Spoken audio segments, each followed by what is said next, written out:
The sound of her grandmother's crystal vase exploding against the kitchen floor made Rebecca Williams freeze in the doorway. The pristine marble tiles of her $20 million mansion sparkled with fragments of what had once been her most treasured possession, a wedding gift from her grandmother 23 years ago, when she first married her millionaire ex-husband-to-be. "Where were you really for 3 hours?" Michael Thompson's voice cut through the silence like a blade. Her husband stood with his back to her, his expensive Italian suit wrinkled from another long day at Thompson Enterprises. At 55, Michael still commanded attention in any room, his silver hair perfectly styled and his broad shoulders filling out his tailored jacket. But tonight his usual charm had vanished entirely, replaced by something cold and dangerous. Rebecca set down her grocery bags with trembling hands. The organic vegetables and imported cheeses she had carefully selected now seeming trivial in the face of Michael's rage. She had spent the afternoon running errands that should have been simple, but had turned into something much more complicated and frightening. "I told you, Michael, I went to the bank to check on our account for the charity gala next month, then stopped at Patricia's office to discuss the event planning and picked up groceries on the way home. I even have the receipts if you want to see them." Michael turned around slowly, his gray eyes cold as winter steel. When they first met, those eyes had seemed warm and protective. Now they held only suspicion and contempt. "The bank. What business do you have at the bank without telling me first? You know I handle all our financial matters." Rebecca felt her cheeks burn with embarrassment and growing anger. After 23 years of marriage, she still had to ask permission to check on their own joint account. "I was checking on our savings for the Children's Hospital charity gala next month, the one where we're supposed to donate $50,000. I wanted to make sure we had enough in the account to cover our commitment." Michael's laugh held no warmth, only derision. "Our joint account, Rebecca. You haven't contributed a penny to that account in 23 years. Everything in there comes from my work, my business, my success. You've been living off my money your entire adult life." The words hit Rebecca like physical blows. She had heard variations of this speech countless times over the years, but tonight something felt different. Tonight, Michael's anger seemed more calculated, more purposeful than his usual outbursts. "I've been your partner in building this life," Rebecca said, her voice stronger than she felt. "I've sacrificed my own career to support yours. I've hosted dinner parties for your clients, attended business functions, managed our household, raised our daughter. That's not nothing. Michael, sacrificed." Michael stepped closer, and Rebecca caught the scent of expensive cologne mixed with something else. Another woman's perfume, sweet and cloying in a way that made her stomach turn. "You've lived like a queen for 23 years. You've never wanted for anything. Designer clothes, expensive jewelry, exotic vacations, this beautiful home. Most women would kill for the life I've given you." "Except respect," Rebecca whispered, the words slipping out before she could stop them. The slap came so fast that Rebecca didn't see it coming. The sharp crack echoed through the kitchen as her cheek exploded in pain. She stumbled backward, her hand flying to her face in shock, her eyes filling with tears that had nothing to do with physical pain and everything to do with the emotional devastation flooding through her. "Don't you dare talk to me about respect," Michael snarled, his face twisted with rage. "You have no idea what real work looks like. You have no idea what pressure I'm under every single day to maintain this lifestyle, to keep this business running, to provide for this family." Rebecca stared at her husband, this man she had loved since she was 29 years old. In all their years of marriage, through all their arguments and disagreements, he had never laid a hand on her. They had fought about money, about his long hours, about his increasingly critical attitude toward her, but violence had never been part of their relationship. The physical pain was nothing compared to the realization that she no longer knew who this man was. Michael's phone buzzed on the granite countertop, the sound unnaturally loud in the tense silence. He glanced at it, and Rebecca saw his expression soften slightly as he read the message. A small smile played at the corners of his mouth as he typed a quick response, his fingers moving with the familiarity of someone who had sent many such messages. "Who's texting you at 9 o'clock at night?" Rebecca asked, her voice barely audible. "Business," Michael said without looking up from his phone. But his tone had completely changed. Gone was the rage, replaced by something almost tender. "You wouldn't understand. It's complicated financial matters that require immediate attention. Rebecca watched as her husband typed another message, his fingers moving quickly across the screen. She could see the reflection of his phone in the stainless steel refrigerator behind him, but couldn't make out the words. All she could see was that he was texting someone named Jennifer, and the messages were longer and more frequent than any business communication should be. The realization hit her like another slap. Michael was having an affair. The late nights, the unexplained absences, the sudden criticism of everything she did, the way he had been pulling away from her emotionally for months, it all made perfect sense now. "I'm going to bed," Michael announced, pocketing his phone and straightening his tie. "Clean up this mess you made. And Rebecca," he paused at the kitchen doorway, his voice returning to its earlier coldness. "Next time you want to go somewhere, you ask me first. This is my house, bought with my money, and you'll follow my rules." As his footsteps faded up the marble staircase, Rebecca sank onto one of the kitchen stools and surveyed the destruction around her. Crystal fragments glittered like diamonds across the floor, each piece catching the light from the enormous chandelier overhead. She pressed her fingertips to her burning cheek and felt tears threatening to spill over. How did 23 years of marriage come to this moment, she thought to herself, the question echoing in the empty kitchen like a prayer or a curse. When had the man she married, the man who once brought her flowers every Friday and called her beautiful every morning, turned into this stranger who struck her and spoke to her like she was nothing more than an expensive accessory? He had grown tired of. Rebecca slowly began picking up the larger pieces of crystal, each fragment a memory of the woman she used to be. Her grandmother's voice echoed in her memory. "Rebecca, honey, never let a man make you feel small. You're worth more than you know. A real man builds you up. He doesn't tear you down." As she swept up the smaller pieces, Rebecca's mind began to clear despite the emotional turmoil. Something about Michael's behavior tonight felt different, more desperate than usual. His anger seemed forced, like he was putting on a performance for her benefit. And that text message from Jennifer, whoever she was, had changed his entire demeanor in seconds. Rebecca deposited the crystal remains in the trash and looked around the kitchen one more time. The room that had once been her sanctuary, where she had cooked thousands of meals and hosted countless gatherings, now felt like a crime scene. The marble countertops that had once seemed elegant now felt cold and unwelcoming. Tomorrow, she decided, she would start asking questions. Tonight had shown her that her marriage was already broken beyond repair, had probably been broken for longer than she wanted to admit. The only question now was whether she would let Michael destroy her along with it, or whether she would find the strength to fight back. She turned off the lights and headed upstairs, her bare feet silent on the marble stairs. The house felt enormous around her. 20,000 square feet of empty luxury that no longer felt like home. In the distance, she could hear Michael talking quietly on the phone in his study, his voice warm and intimate in a way it hadn't been with her in years. As Rebecca reached the top of the stairs, she paused outside Michael's study. The door was slightly ajar, and she could hear fragments of his conversation floating through the crack. "I know, baby. It won't be much longer now. The lawyers think we can wrap this up quickly if she doesn't fight back. No, she doesn't suspect anything. She's too trusting to see what's right in front of her face." Rebecca felt her blood turn to ice in her veins. Michael wasn't just having an affair. He was planning something, and whatever it was, it involved lawyers and getting rid of her quickly. She crept closer to the door, her heart pounding so loudly she was afraid Michael would hear it. "The Cayman accounts are secure," Michael continued. "Even if she gets a lawyer, they'll never find that money. By the time this is over, she'll be lucky to get $50,000 and whatever furniture. I don't want—" Rebecca covered her mouth with her hand to keep from gasping out loud.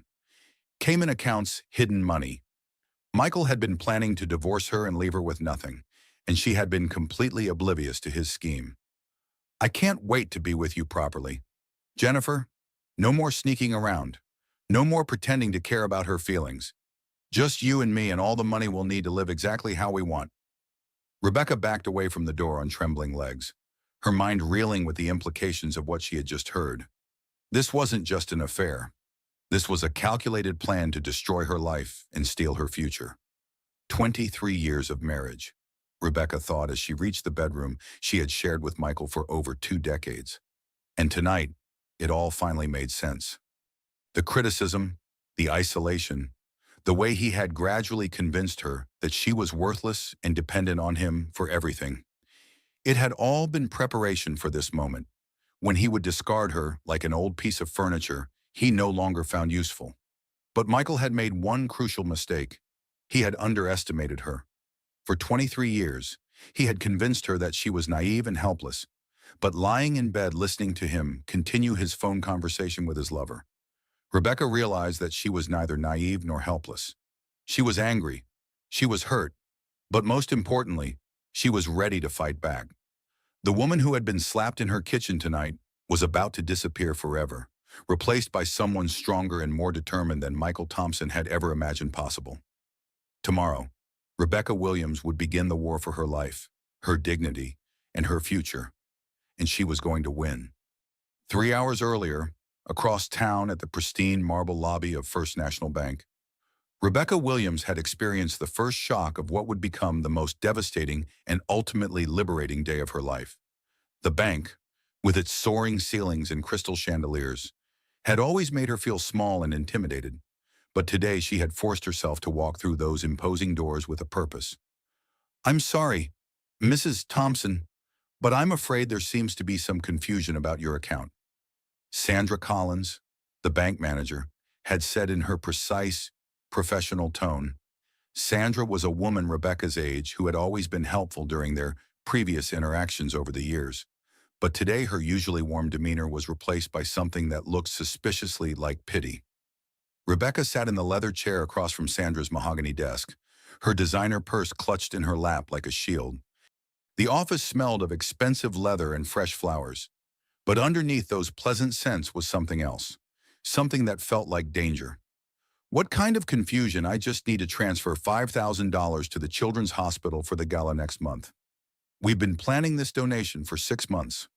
Sandra's manicured fingers clicked across her computer keyboard, her brow furrowing as she studied the screen with increasing concern. "Mrs. Thompson, according to our records, your husband moved $12 million out of your joint accounts yesterday afternoon. The transfer was completed at 4:15 p.m. The words hit Rebecca like a physical blow, stealing the breath from her lungs. "I'm sorry, what did you say?" $12 million was transferred to an account at Cayman International Bank, Sandra continued, her voice gentle but firm, each word delivered with the precision of someone who understood the devastating impact of what she was saying. "The transaction was authorized with your husband's signature and his personal identification. As the primary account holder, he has the legal right to make such transfers without your consent." Rebecca felt the blood drain from her face, leaving her dizzy and disoriented. "But that's our emergency fund, our retirement savings, the money we've been setting aside for our daughter's graduate school, the fund for the house renovations we've been planning." "I understand your concern," Sandra said, leaning forward with genuine sympathy in her brown eyes. "However, the account was set up with your husband as the primary holder and you as a secondary signatory. This means that while you can access the funds for regular transactions, he has the authority to make major financial decisions without your knowledge or approval." "I don't understand," Rebecca whispered, her voice barely audible in the elegant office. "We've been married for 23 years.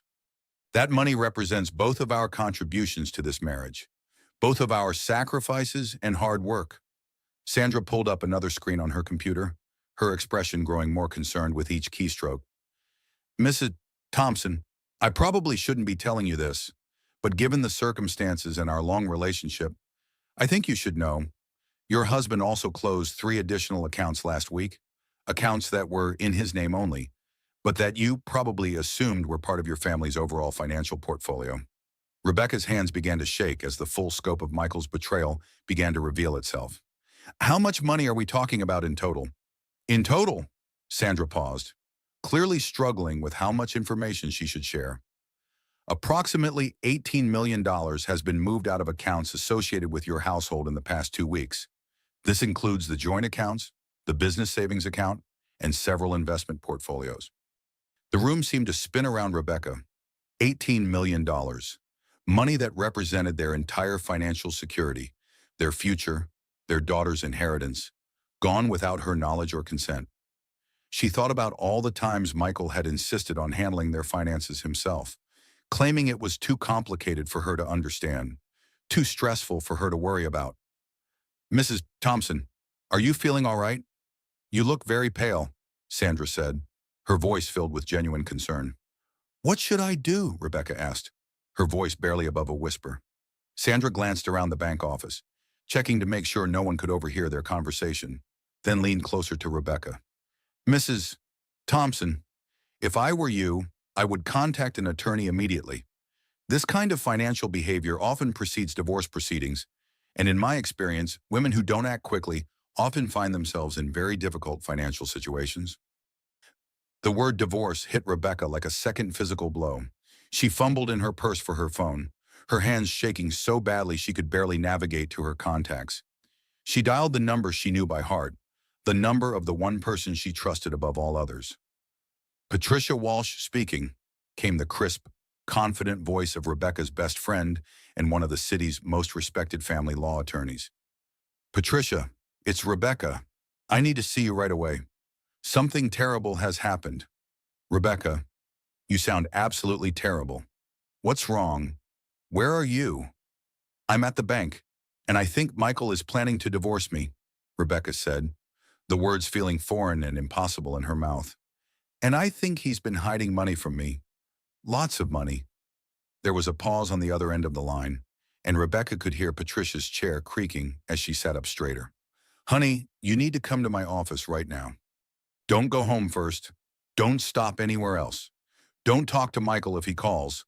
Come straight here, and don't discuss this conversation with anyone else. Patricia, you're scaring me." "Good," Patricia said firmly, her voice taking on the authoritative tone that had made her one of the most successful lawyers in the state. "You should be scared. But Rebecca, you should also know that you're not alone in this. I'll explain everything when you get here. But right now, I need you to trust me and come to my office immediately." 45 minutes later, Rebecca sat in Patricia's downtown law office, a glass of water untouched in her hands, and her mind reeling from everything Sandra had told her. Patricia Walsh was everything Rebecca admired in a woman: confident, successful, and unafraid to fight for what was right. At 54, Patricia had built one of the most successful family law practices in the state, and her office reflected her success.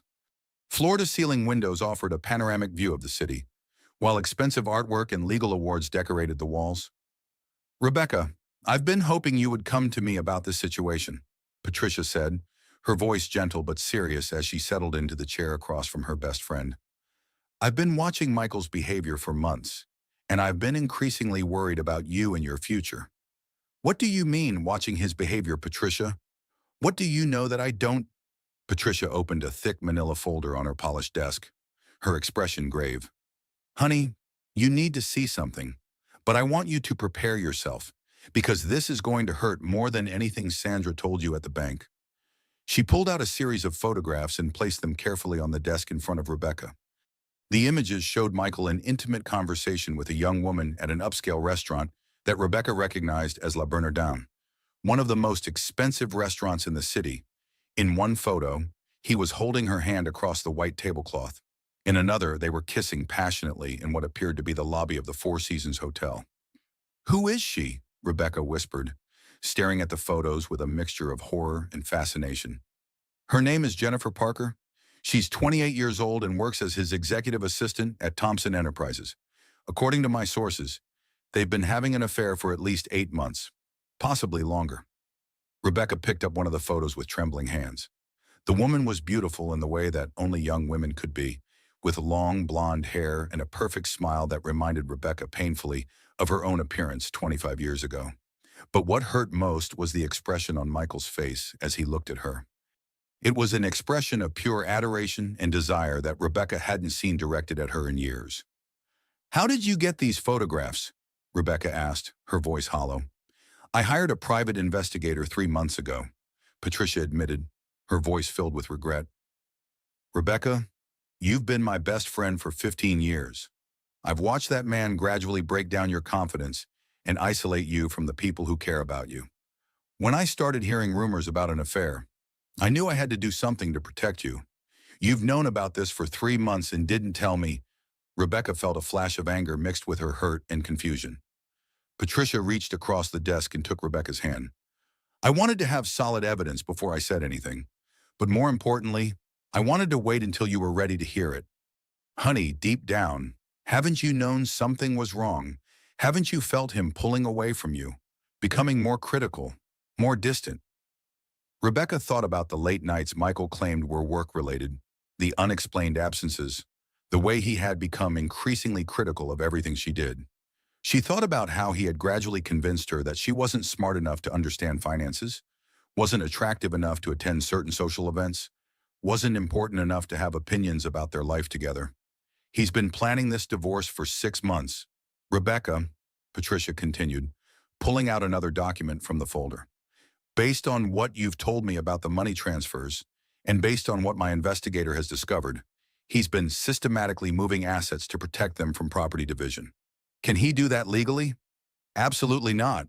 What he's doing constitutes financial fraud and marital asset dissipation. But Rebecca, that's not even the worst part of what I have to show you. Patricia pulled out another document from the folder. It appeared to be a detailed report of some kind, dozens of pages bound together with a black clip. What is this? It's a report from the private investigator Michael hired to follow you, Patricia said, her voice tight with anger. Rebecca, he's been documenting your every move for months.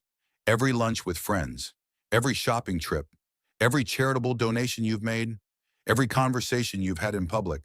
He's building a case to portray you as a frivolous spendthrift who wasted his money on unnecessary expenses. Rebecca stared at the report, seeing her own life laid out in clinical detail.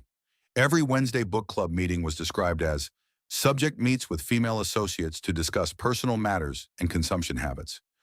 Every Friday lunch with her sister was characterized as subject engages in excessive spending on luxury dining experiences. Every donation to causes she cared about was listed as evidence of her inability to manage financial resources responsibly. How did you get this report? Why would Michael's investigator give this to you? Let's just say that private investigators sometimes talk to each other, especially when they think someone is being treated unfairly, Patricia said with a slight smile. The important thing is that we now know exactly what we're dealing with, and we can prepare accordingly. Rebecca felt a strange calm settling over her as she absorbed the full scope of Michael's betrayal. The pain was still there, the humiliation and the sense of having been made a fool of, but underneath it was something new and unexpected. Something that felt like anger, but also like relief. Patricia, what do I do now? How do I fight back against someone who has been planning this for months? Someone who has so much more money and power than I do? Her best friend smiled, and for the first time that day, Rebecca saw hope and confidence in someone's eyes when they looked at her. Now, honey, we fight back, and I promise you this when we're done. Michael Thompson is going to regret the day he decided to underestimate Rebecca Williams. He thinks he's been so clever, but he's made some crucial mistakes that are going to cost him everything. Patricia began pulling more documents from her folder, spreading them across the desk like a general planning a battle campaign. First, by hiring someone to spy on you, he's violated several privacy laws. Second, by moving marital assets without disclosure, he's committed financial fraud. Third, by planning to portray you as financially irresponsible while hiding his own affair and criminal behavior, he's opened himself up to charges of emotional abuse and manipulation. Rebecca looked at the evidence spread before her, feeling for the first time in months like she had some control over her situation. But most importantly, Patricia continued, he's underestimated you. He thinks you're going to be the same passive, accommodating wife you've always been. He has no idea that you're about to become his worst nightmare. As Rebecca left Patricia's office 2 hours later, armed with copies of all the evidence and a detailed plan for fighting back, she felt something she hadn't experienced in years.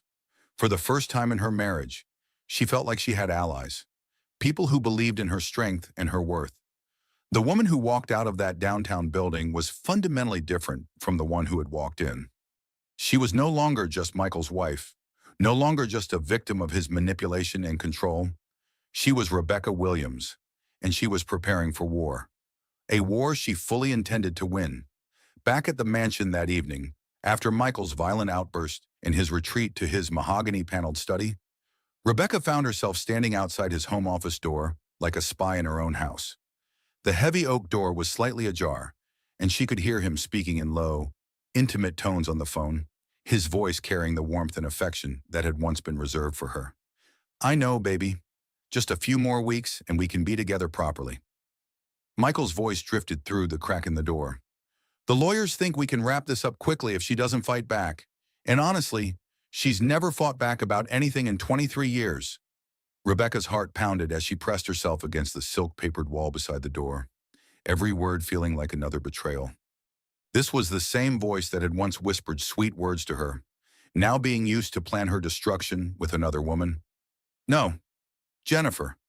She doesn't suspect anything," Michael continued, his tone casual and dismissive. "She's too naive to understand what's happening. Always has been. That's why this marriage worked for so long.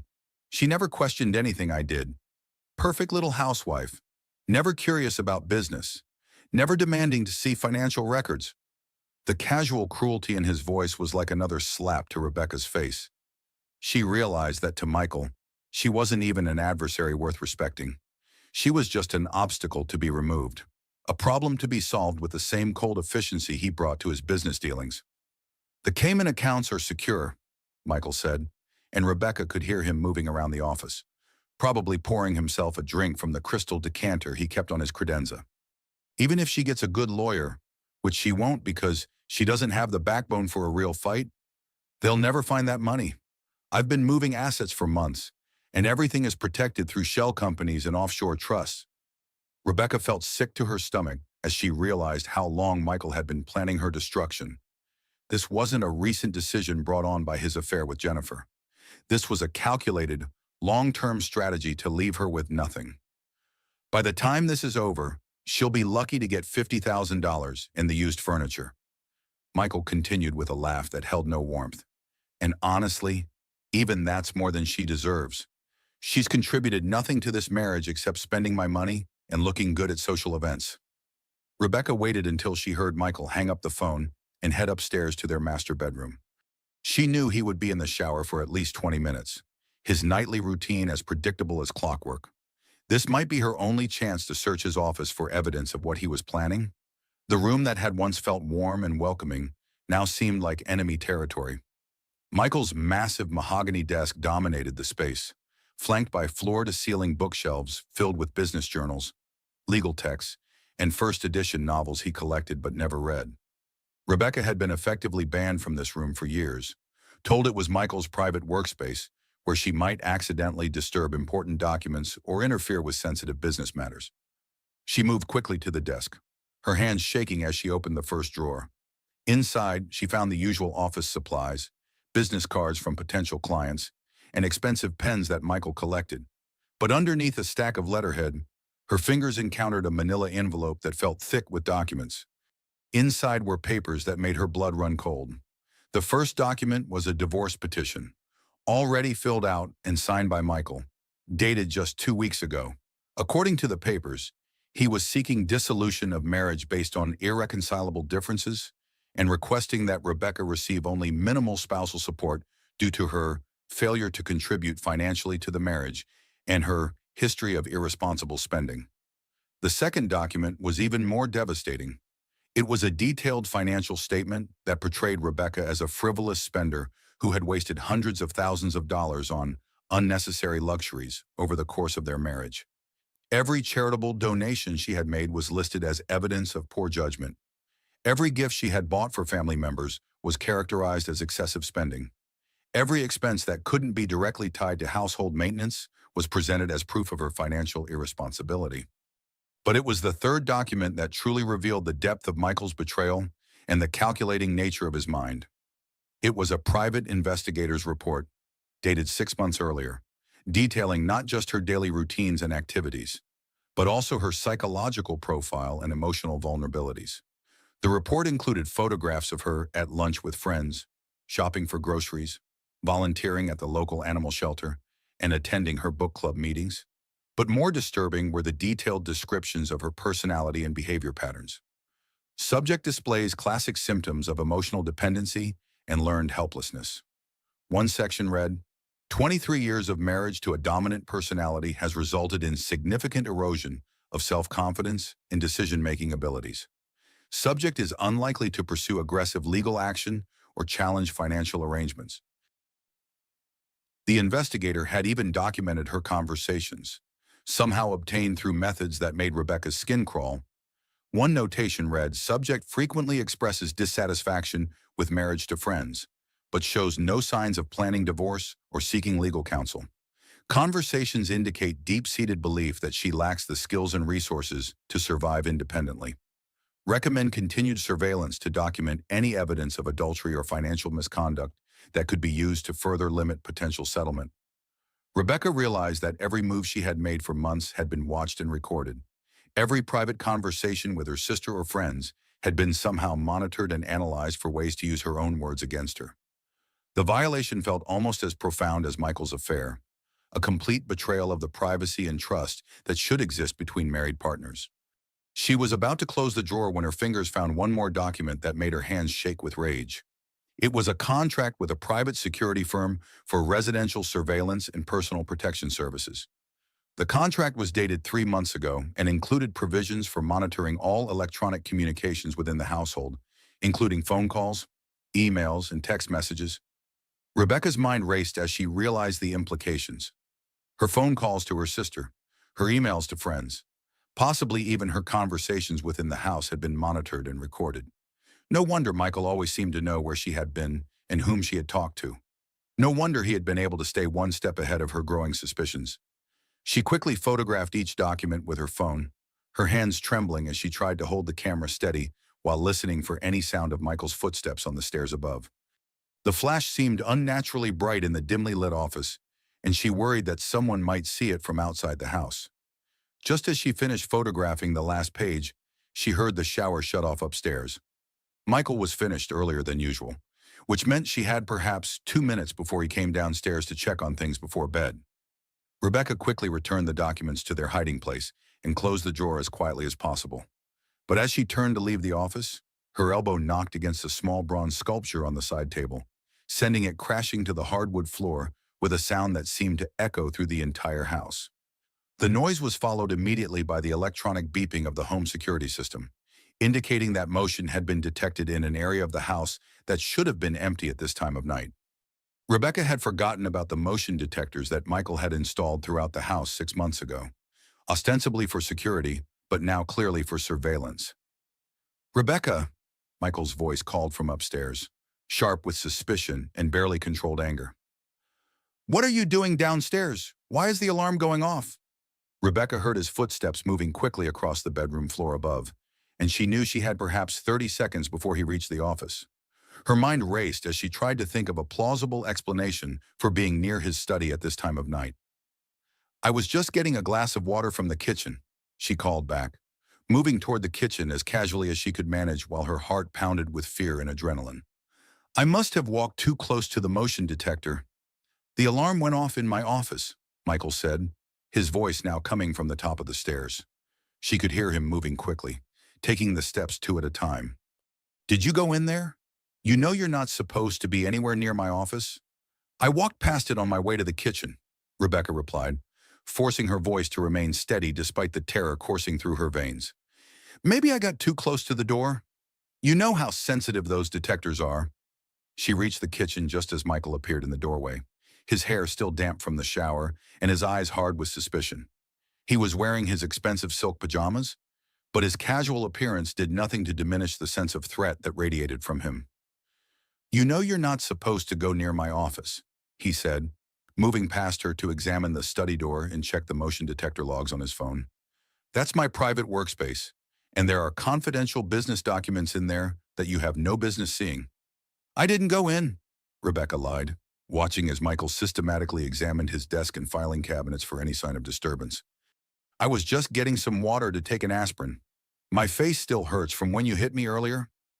For a moment, Michael's expression softened slightly, as if he was remembering that he had struck her just hours before, but the moment passed quickly, replaced by his usual cold demeanor and calculating stare. "Go to bed, Rebecca, and in the future, stay out of areas of the house where you don't belong. The motion detectors are there for a reason, and I don't want them going off unnecessarily." As Rebecca climbed the stairs to their bedroom, her mind was already working on the next phase of her plan. She had the evidence she needed to prove Michael's deception and financial fraud. But more importantly, she now understood the full scope of his planning and the depth of his contempt for her. But Michael had made several crucial mistakes in his arrogance and overconfidence. He had underestimated her intelligence and her capacity for fighting back. He had documented his own criminal behavior in writing. And most importantly, he had given her the motivation she needed to destroy him as thoroughly as he had planned to destroy her.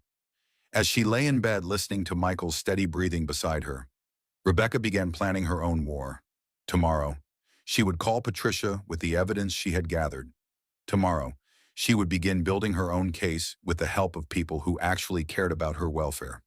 And tomorrow, Michael Thompson would discover that the woman he had married was much stronger and more determined than he had ever imagined. The thought brought a small smile to Rebecca's face as she finally drifted off to sleep. Michael might have started this war with his betrayal and violence, but she was going to finish it on her own terms. The naive, accommodating wife he thought he knew was about to disappear forever, replaced by someone who understood that sometimes the only way to save yourself is to fight back with everything you have. Tomorrow, the real battle would begin, and Rebecca Williams was ready to win. The next morning at Patricia Walsh's law firm, Rebecca Williams sat across from three women who would fundamentally change the trajectory of her life and teach her the true meaning of female solidarity. Patricia had assembled what she called a war council, and Rebecca was about to understand just how powerful the right allies could be in the fight for justice and financial independence after 50. The law firm occupied the top 3 floors of a gleaming downtown skyscraper, with floor-to-ceiling windows offering panoramic views of the city that Michael claimed to own. Patricia's conference room was decorated with awards and photographs from high-profile cases, a testament to her reputation as one of the most successful family law attorneys in the state. "Rebecca, I want you to meet Margaret Stone," Patricia said, gesturing to the elegant woman sitting beside her. "Margaret is the best divorce attorney in 3 states, and she specializes in cases involving high-net-worth individuals, financial fraud, and what we call narcissistic abuse patterns." Margaret Stone was in her early 60s, with silver hair perfectly styled in a way that suggested both sophistication and no-nonsense practicality. Her clothes whispered expensive rather than shouted it, and when she spoke, her voice carried a slow southern drawl that somehow managed to sound both warm and absolutely terrifying. "Sugar, I've been reviewing your case all morning," Margaret said, her accent elongating the words like honey dripping from a spoon. "And I have to tell you, your husband has made some very serious mistakes that are going to cost him dearly." "What kind of mistakes?" Rebecca asked, pulling out her phone to show them the photographs she had taken the night before. Patricia whistled low as she scrolled through the images on Rebecca's phone. "Rebecca, this is incredible evidence. You've just handed us enough documentation to destroy his entire legal strategy." Margaret leaned forward to examine the phone screen, her expression growing more satisfied with each image. "Honey, what your husband has done isn't just morally wrong, it's criminally wrong on multiple levels. Moving marital assets to offshore accounts without disclosure is considered financial fraud in this state. The surveillance he's conducted on you violates several privacy laws and could constitute stalking under our domestic violence statutes. And the documentation he's compiled to portray you as financially irresponsible while hiding his own criminal behavior could be used as evidence of emotional abuse and psychological manipulation." "But can we prove all of this in court?" Rebecca asked, feeling overwhelmed by the legal complexities of her situation. "Sugar, we're not just going to prove it in court," Margaret said with a smile that made Rebecca grateful to have her as an ally rather than an enemy. "We're going to take him for everything he's worth, and then we're going to make sure he faces criminal charges for what he's done to you." There was a knock on the conference room door, and Patricia's assistant escorted in another woman who commanded immediate attention and respect. She was tall and athletic, with short graying hair and eyes that seemed to miss nothing as they swept the room. "Ladies, this is Detective Linda Roberts from the Financial Crimes Division," Patricia announced. "Linda has been investigating cases involving financial fraud and money laundering, and she's particularly interested in Michael's business activities." Linda Roberts had the kind of presence that suggested she had spent years dealing with criminals and wasn't easily intimidated by wealth or power. When she shook Rebecca's hand, her grip was firm and her gaze was direct and reassuring. Mrs. Thompson, I need to tell you that we've been investigating your husband's business practices for 6 months, Linda said without preamble, her voice carrying the authority of someone who dealt in facts rather than speculation. Michael Thompson has been moving money illegally, and we have strong evidence that Thompson Enterprises has been used as a front for money laundering operations involving organized crime. Rebecca felt the room spin slightly around her. Money laundering organized crime.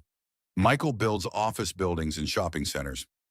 I've been to groundbreaking ceremonies, ribbon cuttings, charity events. I've met the tenants and the contractors.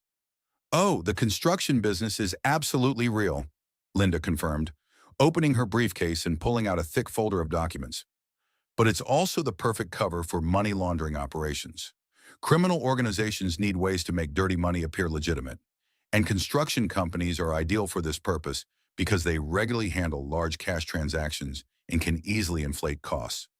Linda spread several charts and financial documents across the conference table.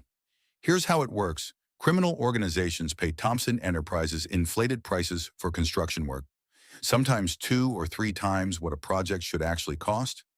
Your husband then returns a portion of that money through subcontractors and shell companies that exist only on paper, keeping a substantial percentage as his fee for laundering the funds. Rebecca stared at the complex web of financial connections that Linda had mapped out. Are you saying that our entire lifestyle has been built on criminal money? Not entirely, Linda clarified. Your husband does run legitimate construction projects, and some of his income comes from legal sources. But based on our analysis of financial records and banking transactions, approximately 60% of his income over the past 5 years has come from money laundering activities. Margaret leaned back in her leather chair, her smile growing wider as she absorbed the implications. Detective Roberts, are you telling us that Mr. Thompson is currently under criminal investigation by law enforcement? I'm telling you that Mr. Thompson has been the subject of a federal investigation for money laundering, tax evasion, conspiracy, and financial fraud for over 6 months? The evidence Mrs. Thompson provided last night gives us several final pieces we needed to move forward with formal charges. Rebecca stared at the 3 women surrounding her, trying to process the magnitude of what she was learning. 24 hours ago, she had been a housewife whose biggest concern was planning a charity gala. Now she was sitting in a room with a detective who was telling her that her millionaire ex-husband was a criminal who had been using her as an unwitting cover for illegal activities. What does this mean for me personally? Rebecca asked, her voice barely above a whisper. It means, sugar, that you're about to become a very wealthy woman, Margaret said, her southern drawl conveying both sympathy and satisfaction. When the federal government seizes assets obtained through criminal activity, innocent spouses have strong legal protections under federal law. Not only will you be entitled to your share of the legitimate marital assets, but you'll also be protected from any liability for his criminal activities. More importantly, Patricia added, it means that all those offshore accounts he thought he'd hidden from you, the government is going to find every penny and return your share to you, plus interest and penalties that he'll have to pay. Linda opened her briefcase again and pulled out a digital recording device. Mrs. Thompson, I need you to tell me everything you know about your husband's business activities over the past 5 years. Any conversations you overheard, any trips he took that seemed unusual, any people he met with that struck you as odd, any cash transactions you witnessed. For the next 3 hours, Rebecca found herself recounting 23 years of marriage from a completely new perspective. Details that had seemed unimportant or merely eccentric at the time now formed a clear pattern of suspicious and illegal behavior. The frequent trips to the Cayman Islands that Michael claimed were vacations, but during which he spent most of his time in meetings. The business associates who visited their home at odd hours and spoke in hushed tones about projects that were never clearly explained. The cash payments that Michael sometimes brought home and stored in his office safe, claiming they were perfectly normal for the construction industry. He told me it was standard for construction companies to deal in cash, Rebecca said, feeling naive as she spoke the words. He said it was because some of the subcontractors preferred to be paid that way, and that it helped with their tax situations. Sugar, legitimate businesses don't pay subcontractors with suitcases full of cash, Margaret said dryly. and they certainly don't store hundreds of thousands of dollars in home safes. As the afternoon wore on, Rebecca began to understand that she hadn't just been an unknowing victim of Michael's betrayal. She had been an unwitting witness to criminal activity for years, and her testimony would be crucial in building the case against him. The realization was both frightening and empowering. "What happens next?" Rebecca asked as the meeting began to wind down. "Next, we let Mr. Thompson hang himself," Margaret said, her smile taking on a predatory quality. "We're going to let him proceed with his divorce plans exactly as he intended. He'll continue to think he's outsmarted you and that he's going to get away with his crimes, right up until the moment federal agents knock on his door with arrest warrants. In the meantime," Linda added, "we need you to act completely normally. Go home, don't let him know that you suspect anything about his criminal activities or his affair. Continue to be the passive, accommodating wife he expects you to be." Can you do that? Rebecca thought about the question seriously. Could she sit across the breakfast table from Michael, knowing what she now knew about his criminal activities and his plans to destroy her life? Could she listen to him lie to her face while he planned to abandon her and leave her to face potential criminal charges? How many women stay silent when they should be fighting back? She thought to herself, the question crystallizing something important in her mind. For too many years, she had chosen silence over conflict, peace over justice, accommodation over self-respect. Those days were ending today. "Yeah," Rebecca said firmly, her voice stronger than it had been all day. "I can do that, but I want to know everything as it happens.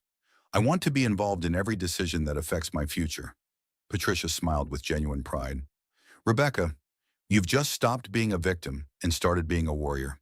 I'm so proud of you for fighting back." Linda began packing up her documents, but paused to address Rebecca directly. "Mrs. Thompson, I want you to understand that what you're doing by cooperating with this investigation takes real courage. Your husband is involved with some dangerous people, and there may be some personal risk involved in testifying against him." "What kind of risk?" Rebecca asked, though she suspected she already knew the answer. "The people your husband has been laundering money for don't forgive and forget," Linda said. "When they find out that you're cooperating with federal investigators, they may assume you know things that could hurt them. We'll provide protection, but you need to understand that this case is about much more than just your divorce." As Rebecca left the law office that afternoon, she felt like she was walking taller than she had in years. She had a team now, people who believed in her and were fighting for her interests. But more importantly, she had begun to believe in herself and her own capacity for strength and determination. The woman who had been slapped in her kitchen just 24 hours ago was disappearing, replaced by someone who understood that sometimes the only way to save yourself is to fight back against injustice with everything you have. That evening, as she prepared dinner for Michael as if nothing had changed, Rebecca reflected on how much her life had transformed in just 48 hours. She was no longer just a victim of his manipulation and control.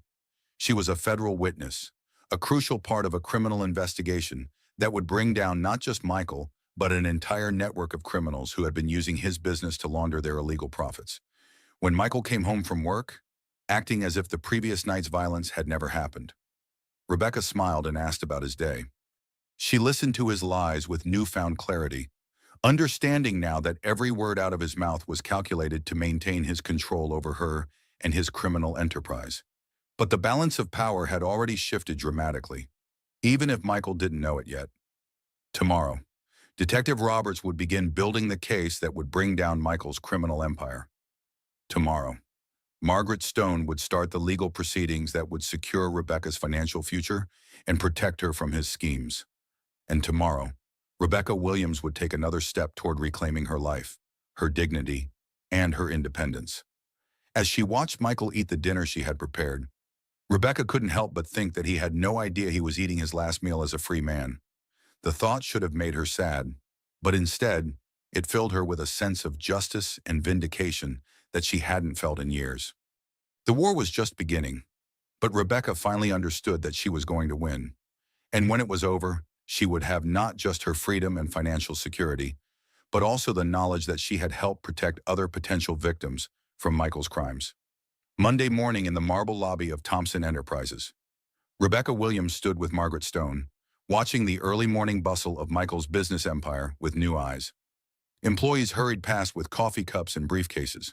Their conversations focused on contracts and deadlines, none of them knowing that their workplace was about to become the center of a federal criminal investigation, or that their employer was about to face charges that would destroy his reputation and his freedom. The building itself was a testament to Michael's success and ego. 30 floors of gleaming steel and glass that dominated the city skyline. The lobby featured imported marble, expensive artwork, and a waterfall that cost more than most people's annual salaries. Rebecca had attended countless company parties and business events in this building, always as Michael's decorative wife, never as an equal partner or someone whose opinions mattered. "Are you ready for this, sugar?" Margaret asked, her southern drawl carrying an undertone of steel that made Rebecca feel confident and protected.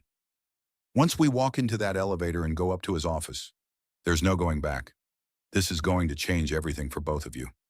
Rebecca clutched the manila envelope containing the divorce papers, federal investigation documents, and evidence of Michael's financial fraud. After 3 days of careful planning with her legal team and Detective Roberts, this moment had finally arrived. She was about to confront her millionaire ex-husband to be in his own territory, surrounded by the empire he had built on criminal money and the employees who had no idea they were working for a money launderer. "I'm ready," Rebecca said, surprised by the steadiness in her own voice. "I've been ready for this my entire marriage. I just didn't know it." They rode the elevator to the 20th floor in silence, the height offering a panoramic view of the city that Michael claimed to own through his business connections and political influence. When the elevator doors opened with a soft chime, they stepped into the executive suite where Rebecca had attended countless company celebrations over the years, always playing the role of the supportive wife who smiled and stayed quiet while the men discussed business. Jennifer Parker sat at the reception desk, and Rebecca got her first close look at the woman who had been sleeping with her husband for 8 months. She was even younger than the photographs had suggested, probably no more than 26 or 27, with the kind of blonde hair that came from expensive salons and clothes that definitely exceeded an executive assistant's salary. Her desk was covered with fresh flowers and expensive accessories that suggested she was receiving gifts from someone with significant financial resources. "Mrs. Thompson," Jennifer said, her voice rising in surprise and what sounded like panic. "Mr. Thompson isn't expecting you. Is he? He's in a very important meeting with potential investors from overseas." "No, dear, he certainly isn't expecting us," Margaret said before Rebecca could respond, her voice carrying the authority of someone who had spent decades dealing with people who tried to intimidate her. "Is he in his office right now?" "Well, yes, but he's in a meeting with very important clients from Japan who are considering a major investment in the company. He specifically said he wasn't to be disturbed under any circumstances." "Perfect," Margaret interrupted, walking past the reception desk toward Michael's corner office with Rebecca following close behind. "This won't take long, and I think his clients will find our business quite interesting." Jennifer scrambled to follow them, her high heels clicking frantically against the marble floor. "You can't just walk in there. He'll be furious if you interrupt this meeting. These people have flown in from Tokyo specifically to discuss a $50 million project." Margaret pushed open the heavy oak doors to Michael's office without knocking, her movements confident and purposeful. Inside, Michael sat at his massive conference table with 3 men in expensive suits, papers spread across the polished surface between them, while they discussed what appeared to be architectural plans and financial projections. "Michael Thompson." Margaret's voice filled the room with authority that immediately commanded attention from everyone present. Michael looked up from his meeting, his face cycling through confusion, recognition, and finally fury as he saw Rebecca standing behind Margaret. His face went pale as he realized that his carefully controlled world was about to be turned upside down in front of witnesses who could destroy his business reputation. "What the hell is this?" Michael demanded, standing up from his chair so quickly that he knocked over his coffee cup, sending hot liquid spreading across the expensive papers. "Jennifer, I told you no interruptions during this meeting." "Mr. Thompson, my name is Margaret Stone, and I represent your wife in divorce proceedings," Margaret announced in a voice that carried to every corner of the office and probably into the hallway beyond. "You've been served with legal papers." She placed the thick envelope of legal documents on the conference table in front of Michael, while his business associates watched in stunned silence. Rebecca could see the color draining from her husband's face as he realized what was happening and how it would look to the potential investors he had been trying to impress. "Gentlemen, I suggest you excuse yourselves," Margaret continued, addressing the three men who were now looking extremely uncomfortable and concerned about being involved in what was clearly a personal legal matter. "Mr. Thompson is about to have a very difficult conversation about some serious legal issues. Michael, what's going on here?" the apparent leader of the group asked in accented English. "Is there some kind of legal problem with your company?"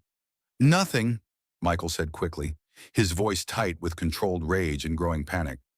"This is just a personal misunderstanding between my wife and myself. We can continue our meeting in my private conference room." But Margaret wasn't finished delivering her bombshells. As the men gathered their papers and prepared to leave, she pulled out another document from her briefcase, this one bearing the official seal of the Federal Bureau of Investigation. "Mr. Thompson, you should also know that you're under federal investigation for money laundering, tax evasion, conspiracy, and fraudulent business practices. I would strongly recommend that you contact a criminal defense attorney immediately, because you're going to need the best legal representation money can buy." The effect of her words was immediate and devastating. The three businessmen stopped their preparations to leave and turned back toward Michael, their faces reflecting shock, concern, and the immediate desire to distance themselves from someone who might be involved in criminal activities. "Michael, is this true?" the leader of the group asked, his voice now cold and suspicious. "Are you under criminal investigation? Because if you are, we need to know immediately." "Security, call security and remove these women from my office immediately," Michael shouted, but his voice cracked with desperation and fear. He was losing control of the situation and his business reputation simultaneously. Jennifer had pressed herself against the wall near the door, her face pale with terror as she realized that her affair with Michael was about to become public knowledge and that she might be associated with criminal activities. Employees from the outer office had begun gathering in the doorway, drawn by the commotion and the opportunity to witness their demanding boss finally facing consequences for his behavior. "Mr. Thompson, shouting won't make this investigation go away," Margaret said calmly, her southern accent making her words sound almost conversational despite their devastating content. "The investigation has been ongoing for 6 months, and federal agents will be executing search warrants on your business and personal properties within the next 48 hours. Rebecca watched as Michael's carefully constructed world began to crumble around him in real time. The three businessmen were now hurrying toward the door, their faces grim with the realization that they had almost entered into a business relationship with someone who was under federal criminal investigation. "Rebecca, you have no idea what you've just done," Michael said, his voice low and dangerous as he turned his attention to his wife. "You think you're getting revenge for my mistakes, but you're destroying everything we built together over 23 years. "No, Michael," Rebecca replied, her voice stronger and more confident than she had ever heard it. "You destroyed everything we built together when you decided to commit crimes, hide money from me, and plan to abandon me while I faced potential criminal charges for activities I knew nothing about."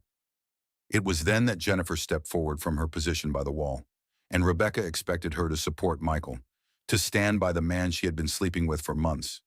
Instead, Jennifer's next words sent shockwaves through the room and added another layer of devastation to Michael's collapsing world. "Michael, I'm carrying your baby," Jennifer announced, her voice shaking with emotion and fear. "And I think everyone should know that before they decide whether to keep doing business with Thompson Enterprises." The silence that followed was deafening.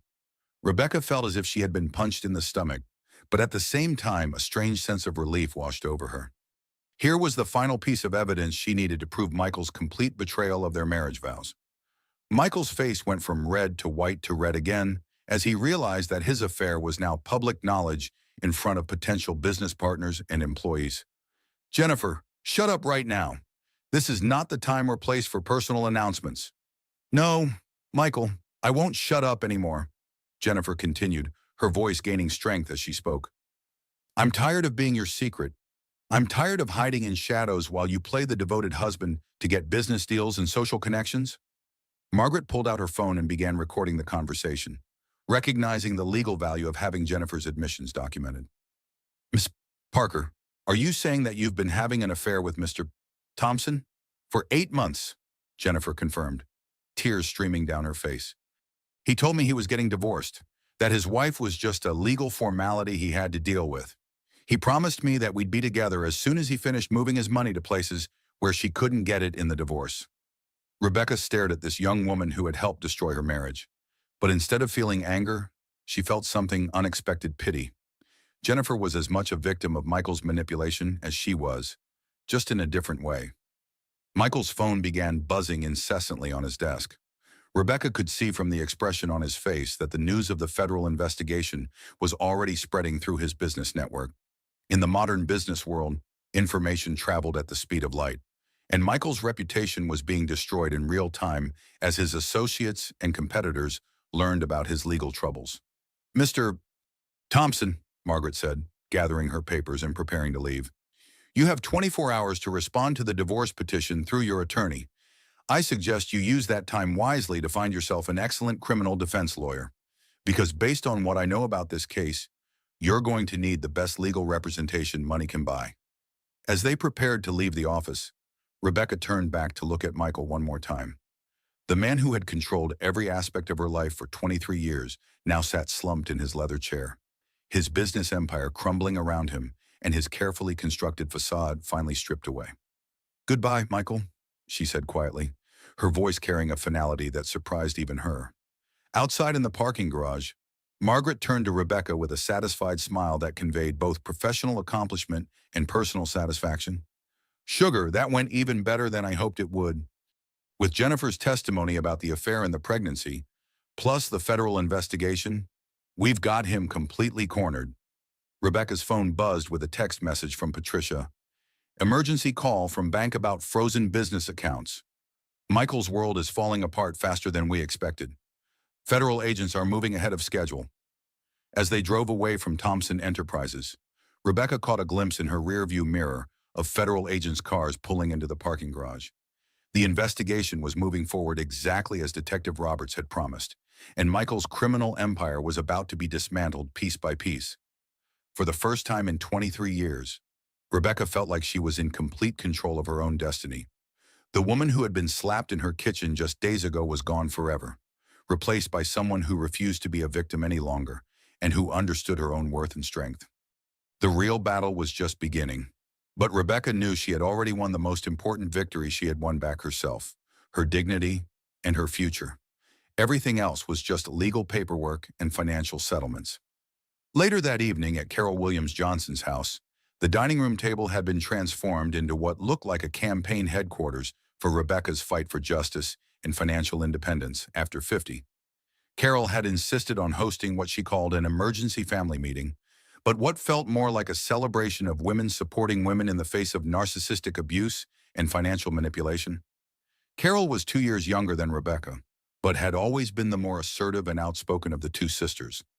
As a successful real estate agent who had built her own business from the ground up, she had never hesitated to speak her mind about Michael's treatment of her sister over the years, though Rebecca had often dismissed her concerns as jealousy or misunderstanding.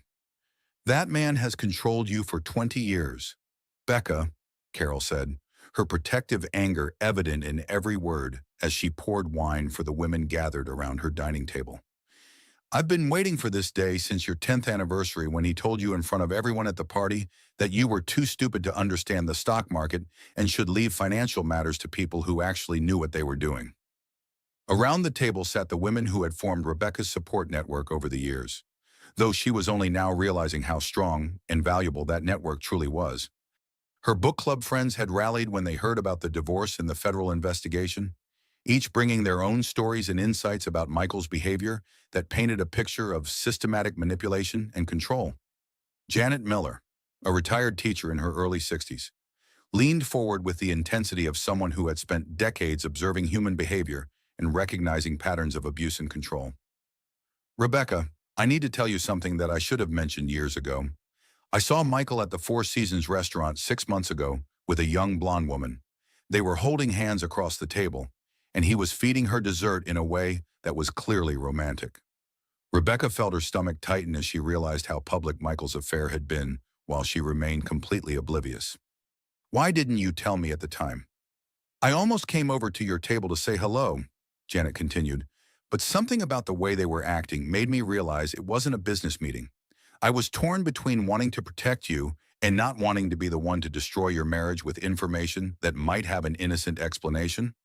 Susan Parker, who was no relation to Jennifer despite sharing a last name, was a financial advisor who had always been curious about Michael's business practices and had occasionally asked Rebecca questions that she now realized were attempts to gather information about potential financial irregularities.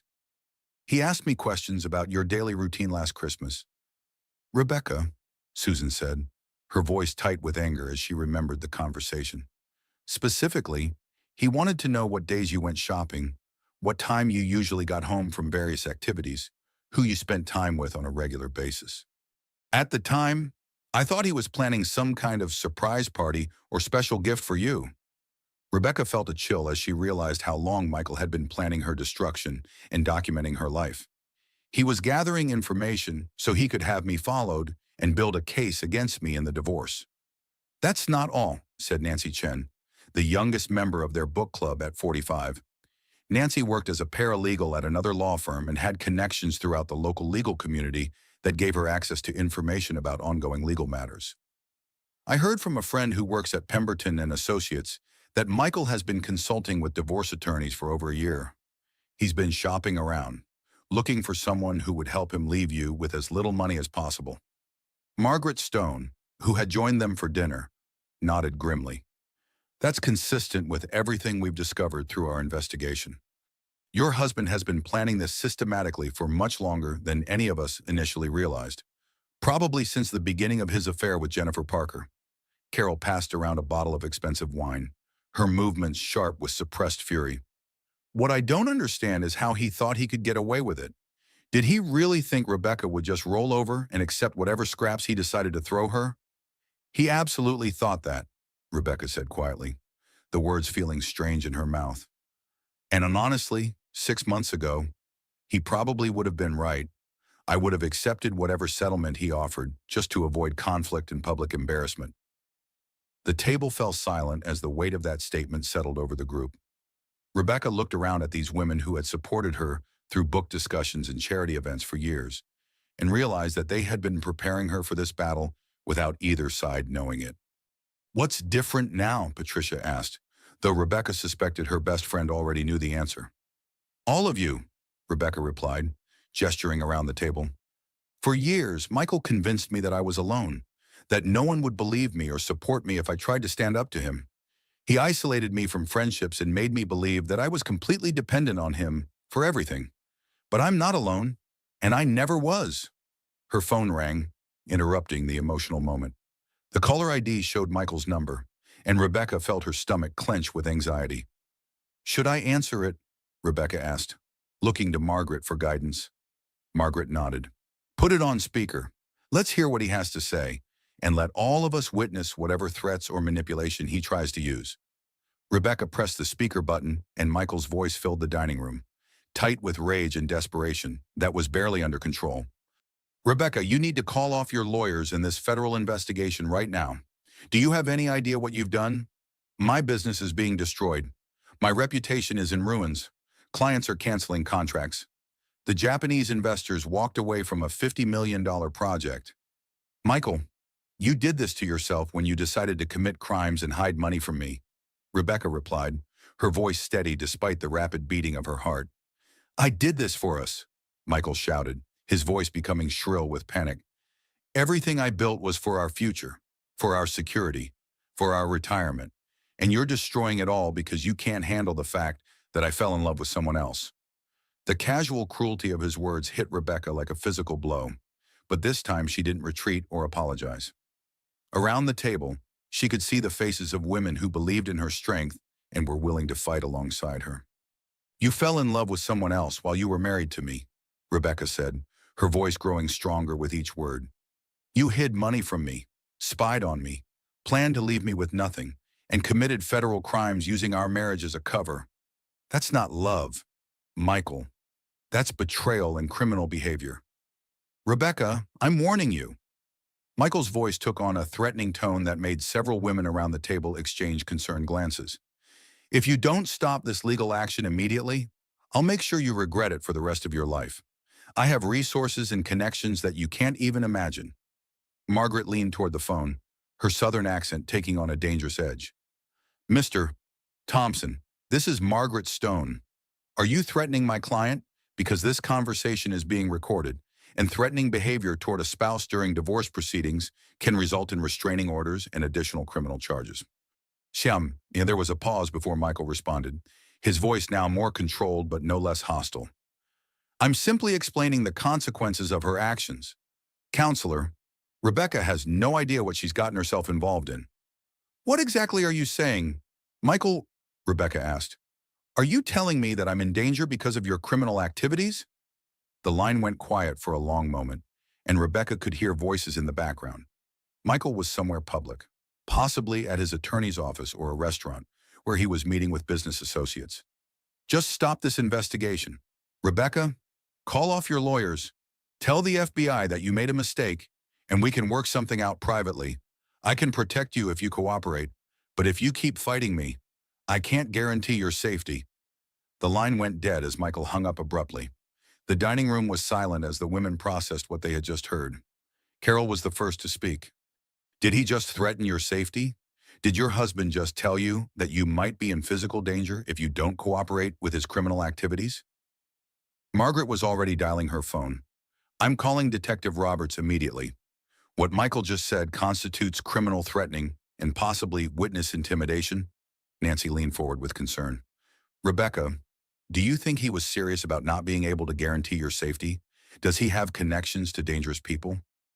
Rebecca thought about all the late-night meetings in their home, the visitors who spoke in whispers about projects that were never clearly explained, the suitcases full of cash that Michael claimed were normal business transactions. I think he was telling the truth, Rebecca said quietly. I think Michael has been involved with people who might hurt me to protect themselves from the federal investigation. Patricia reached across the table and took Rebecca's hand. Then we make sure you're protected. We work with Detective Roberts to ensure your safety, while we bring down Michael's entire criminal operation. Margaret finished her phone call and returned her attention to the group. Detective Roberts is on her way over here. She wants to discuss security arrangements for Rebecca, and potentially for all of us, since we're now part of this investigation. As they waited for Detective Roberts to arrive, the women continued sharing their observations about Michael's behavior over the years. Each story added another piece to the puzzle of his systematic manipulation and abuse, creating a picture of a man who had been planning Rebecca's destruction for much longer than anyone had realized. You know what makes me angriest? Carol said as she cleared the dinner dishes. All these years, he convinced Rebecca that she wasn't smart enough or strong enough to survive without him. But look at what she's accomplished in just 1 week. She's exposed a federal criminal, protected herself legally, and built a case that's going to destroy his entire operation. Rebecca felt tears welling up in her eyes, but for the first time in months, they were tears of gratitude rather than pain. I couldn't have done any of this without all of you. Michael spent 23 years telling me I was alone and worthless, but he was wrong about everything. When Detective Roberts arrived an hour later, she brought with her a security plan that would protect Rebecca during the investigation and trial. But more importantly, she brought news that would change everything about Rebecca's future. Mrs. Thompson, we've traced additional offshore accounts containing over $30 million, Detective Roberts announced. As an innocent spouse, you'll be entitled to claim your share of any legitimately earned marital assets, plus damages for the financial fraud your husband committed against you. Rebecca stared at the detective, trying to process the magnitude of what she was hearing. $30 million in addition to what had already been discovered, money that would ensure her financial independence for the rest of her life and give her the resources to help other women in similar situations. As the evening concluded and the women prepared to leave, each stopping to hug Rebecca and promise their continued support, Rebecca realized that her transformation from victim to survivor was complete. The woman who had been afraid to check a bank account just days ago was now a federal witness whose testimony would bring down a criminal organization. But more importantly, she had discovered the power of women supporting women in the face of narcissistic abuse and financial manipulation. Together, they had proven that no man, no matter how wealthy or powerful, could destroy a woman who refused to be destroyed and who had allies willing to fight alongside her. Tomorrow would bring new challenges as the investigation moved forward, but Rebecca knew she would face them with the strength and support of women who understood her worth and were committed to seeing justice done. The war was far from over, but the balance of power had shifted permanently in Rebecca's favor. The following Tuesday at the federal building, Rebecca Williams found herself sitting across from FBI agent Thomas Bradley in a sterile conference room that smelled of industrial coffee and the weight of serious criminal investigations. Agent Bradley was younger than she had expected, probably in his early 40s, with the kind of intense focus and attention to detail that made her understand why criminals feared federal investigators and why Michael's carefully constructed empire was about to collapse. Mrs. Thompson, I want you to understand the full scope of what we're dealing with here, Agent Bradley said, his voice direct and professional as he spread a complex chart across the conference table. Your cooperation in this investigation could be the key to bringing down a money laundering operation that spans multiple states and involves organized crime families from 3 different cities. Rebecca stared at the evidence spread across the table in front of her. Bank records, wire transfer documents, photographs of Michael meeting with men she didn't recognize in locations she had never seen, and surveillance footage that showed him exchanging briefcases full of cash in parking garages and hotel lobbies. I still don't understand how this is possible, Rebecca said, her voice barely above a whisper. Thompson Enterprises builds office buildings and shopping centers. I've been to groundbreaking ceremonies, ribbon cuttings, grand opening celebrations. I've met the tenants and the contractors. I've seen the buildings being constructed. Oh, the construction business is absolutely real, Agent Bradley confirmed, pointing to legitimate contracts and building permits in the file. But it's also the perfect cover for money laundering operations. Criminal organizations need ways to make dirty money appear legitimate, and construction companies are ideal for this purpose because they regularly handle large cash transactions and can easily inflate costs without raising suspicion. The agent pulled out a detailed financial chart that looked like a spider web of connections between various companies and bank accounts. Mrs. Thompson, we've traced over $50 million that has flowed through your husband's accounts in the past 3 years alone. Money that came from sources that have absolutely nothing to do with legitimate construction work. Rebecca felt sick to her stomach as the full implications began to sink in. Are you saying that our entire lifestyle, our house, our cars, our daughter's education, everything has been built on criminal money? Not entirely, Agent Bradley clarified, his voice gentle but honest. Your husband does run legitimate construction projects, and some of his income comes from legal sources. But based on our forensic accounting analysis, approximately 60% of his income over the past 5 years has come from money laundering activities. Agent Bradley leaned forward, his expression growing more serious as he pulled out another set of documents. Mrs. Thompson, we have reason to believe your husband was planning to disappear completely. The money he moved to the Cayman Islands wasn't just about hiding assets from you in a divorce settlement. We think he was preparing to flee the country and start a new life under a different identity. The words hit Rebecca like a physical blow. Flee the country. You mean he was going to abandon me completely? Think about it logically, Agent Bradley continued, his voice taking on the tone of someone explaining a complex puzzle. He systematically moved money offshore over several months. He documented your daily routines to establish that you had no knowledge of his business activities. He began an affair with a young woman who could potentially be manipulated into accompanying him, and he hired investigators to build a case that would portray you as financially irresponsible, which would have made it easier for him to argue that you were involved in any illegal activities. Rebecca's mind raced as she processed the implications. If your investigation hadn't moved as quickly as it did, Michael Thompson might have simply vanished one day, leaving me here to face questions about criminal activities I knew nothing about. Exactly, Agent Bradley confirmed. And based on the evidence we've gathered, he was planning to make it look like you were a willing participant in the money laundering operation. We found documents suggesting that he was prepared to claim you knew about the illegal activities and had benefited from them knowingly. Rebecca's phone buzzed with an incoming call. Michael's name appeared on the screen, and she looked questioningly at Agent Bradley. Answer it, Agent Bradley said, gesturing to recording equipment that had been set up in the room.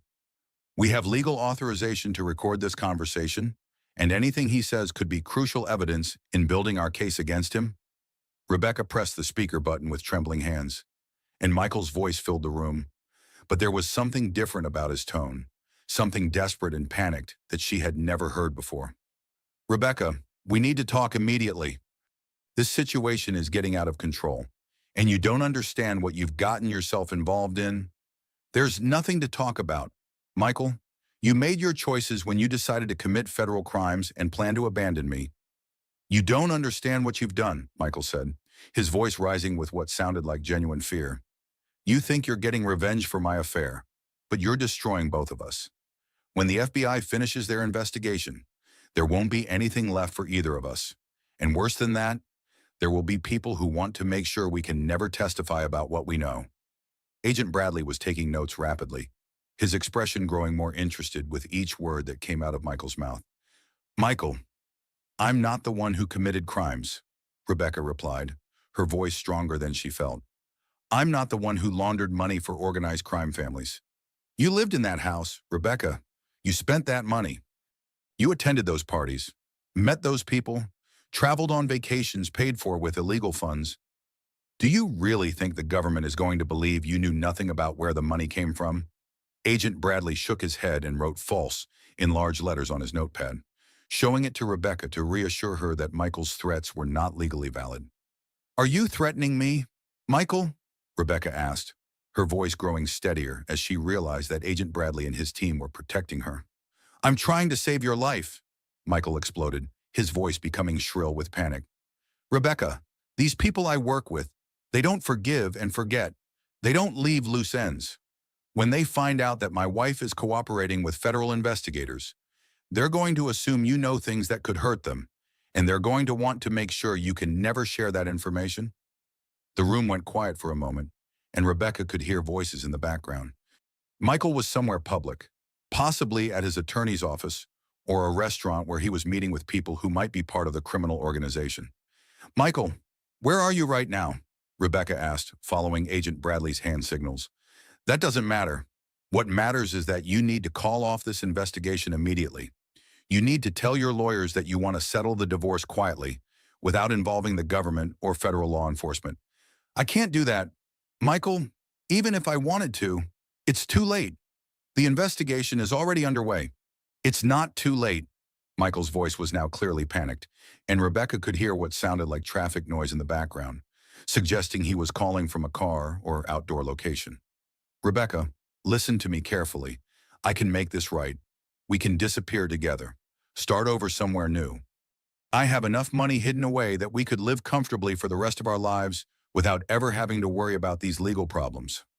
Agent Bradley was writing furiously now, underlining certain phrases and making urgent gestures to other agents who had entered the room to listen to the conversation. "You want me to run away with you?" Rebecca asked, incredulous. "After everything you've done, after you plan to abandon me and leave me to face criminal charges for your illegal activities?" "I want to protect you," Michael said, but his voice lacked conviction and sounded more like someone reading from a script. "Rebecca, you have to understand, I never meant for you to get hurt. The affair with Jennifer, the divorce plans, all of that was it was just a cover story to make my disappearance look believable." Rebecca felt the room spinning around her as she realized that even now, even when his entire world was collapsing, Michael was still lying to her and trying to manipulate her. "So your affair was fake?" Rebecca asked, following Agent Bradley's prompting. "Not fake, exactly," Michael said, his voice becoming more agitated. "But not real either. Jennifer was part of the plan. Rebecca, she was supposed to be my cover story, someone who would make it look like I was running away from a messy divorce rather than from criminal charges." Agent Bradley held up a note that read, "Keep him talking. This is crucial evidence." "What plan? Michael, what exactly have you been planning for how long?" "I've been planning our escape for over 2 years," Michael said, his voice now barely above a whisper. "Rebecca, I've known for years that this business would eventually catch up with me. The people I work with, they're not the kind of people you can just walk away from. I've been moving money, establishing new identities, creating a way out for both of us. New identities, Michael. What are you talking about? Rebecca, in 6 months, we could be living on a beach in a country that doesn't extradite to the United States. We could have new names, new backgrounds, new lives. We could be completely free from all of this. Free from what? Michael, free from the law, free from the consequences of your criminal activities. The line went quiet for a long moment, and when Michael spoke again, his voice was barely audible and filled with what sounded like genuine terror. Free from the people who will kill us both if they think we're going to testify against them in federal court. The call ended abruptly, leaving the conference room in stunned silence. Rebecca stared at the phone in her hands, trying to process the magnitude of what she had just heard.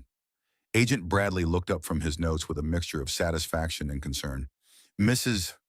Thompson, you just helped us gather evidence for kidnapping conspiracy, money laundering, criminal threats, and flight to avoid prosecution. More importantly, you've confirmed our suspicion that your husband was planning to flee the country and that he's involved with people who might resort to violence to protect themselves. Agent Bradley, am I in danger? Are the people Michael works with really going to try to hurt me? We're going to make sure you're protected, he assured her, his voice carrying the authority of someone who had dealt with similar situations before. But Mrs. Thompson, I need you to understand that this case is much bigger than a simple divorce or even financial fraud. Your husband has been involved with some very dangerous people, and they're going to be looking for ways to protect themselves from prosecution. Agent Bradley began gathering the evidence spread across the table. The good news is that your husband just gave us enough evidence to arrest him immediately and to build a case against the entire criminal organization he's been working with. What happens next? Rebecca asked, feeling overwhelmed by the complexity and danger of her situation. Next, we bring down Michael Thompson and everyone he's been working with, Agent Bradley said with grim satisfaction. And Mrs. Thompson, when this is all over, you're going to be financially secure for the rest of your life. The federal asset forfeiture laws are very favorable to innocent spouses, and based on what we've recovered so far, you'll be entitled to claim substantial damages for the fraud your husband committed against you. As Rebecca left the federal building 2 hours later, she was accompanied by 2 FBI agents who would be providing her with round-the-clock protection. The woman who had entered the building was different from the one who left. She now understood that her fight for freedom and justice was also a fight for her life, but she also understood that she had the full resources of the federal government on her side, and that Michael's carefully constructed criminal empire was about to come crashing down around him. The investigation was no longer just about money or divorce or betrayal. It was about bringing dangerous criminals to justice and protecting future victims from the kind of systematic abuse and manipulation that Michael had practiced for years. The naive housewife who had once been afraid to question her husband's business activities was gone forever, replaced by a federal witness whose testimony would help bring down an entire criminal organization. And Rebecca Williams was ready for whatever came next. Thursday morning, the story broke across every major news outlet in the city and quickly spread to national media, turning Rebecca Williams' personal nightmare into a public spectacle that would forever change how people viewed financial abuse and the courage required for women to fight back against powerful men. Rebecca sat in her sister's kitchen, watching her life become front-page news while nursing a cup of coffee that had long since gone cold. This is Channel 7 News with breaking developments in the federal investigation of prominent businessman Michael Thompson. The radio announcer's professional voice filled the quiet kitchen. The CEO of Thompson Enterprises was arrested early this morning on multiple charges, including money laundering, tax evasion, conspiracy to commit fraud, and witness intimidation. Federal agents simultaneously executed search warrants at his business headquarters, his $20 million mansion, and several associated properties. Rebecca's phone had been ringing nonstop since 6 in the morning. Reporters, neighbors, distant relatives, and people she hadn't spoken to in years were all trying to reach her for comments about her husband's arrest and their highly publicized divorce settlement. Each ring felt like another invasion of the privacy she had lost when she decided to fight back against Michael's crimes. Rebecca, honey, you need to turn that off, Carol said, reaching for the radio. You don't need to torture yourself by listening to every detail of this media coverage. No, leave it on, Rebecca replied, her voice surprisingly steady. I want to hear what they're saying about the investigation. I want to know that the truth is finally coming out. The news report continued with details that made Rebecca's stomach churn. Thompson, who has been a prominent figure in local business and charitable circles for over 2 decades, is accused of using his construction company to launder money for organized crime syndicates operating in 3 states. The investigation, which has been ongoing for 8 months, has reportedly uncovered a complex network of shell companies and offshore accounts containing tens of millions of dollars in illegal proceeds. Rebecca thought about all the charity galas she had attended with Michael, all the times she had smiled and posed for photographs while he accepted awards for his business success and community involvement. She wondered how many people in those photographs had known about his criminal activities, and how many others, like her, had been completely deceived by his carefully constructed public image. Her phone buzzed with another call, this one from Margaret Stone, whose southern drawl was warm with both concern and satisfaction. "Sugar, how are you holding up with all this media attention?" Margaret asked. "I'm surviving," Rebecca answered honestly. "It's surreal, watching my marriage become a national news story about financial crimes and domestic abuse. Well, I have some updates that might help you feel better about the situation," Margaret continued. "The federal asset forfeiture team has located and frozen approximately $42 million in accounts connected to your husband's criminal activities. As an innocent spouse under federal law, you'll be entitled to claim your share of any legitimately earned marital assets, plus substantial damages for the financial fraud he committed against you." Rebecca felt a wave of relief wash over her. After weeks of uncertainty about her financial future and fears that she might be left destitute, she was finally getting concrete information about the resources that would be available to rebuild her life.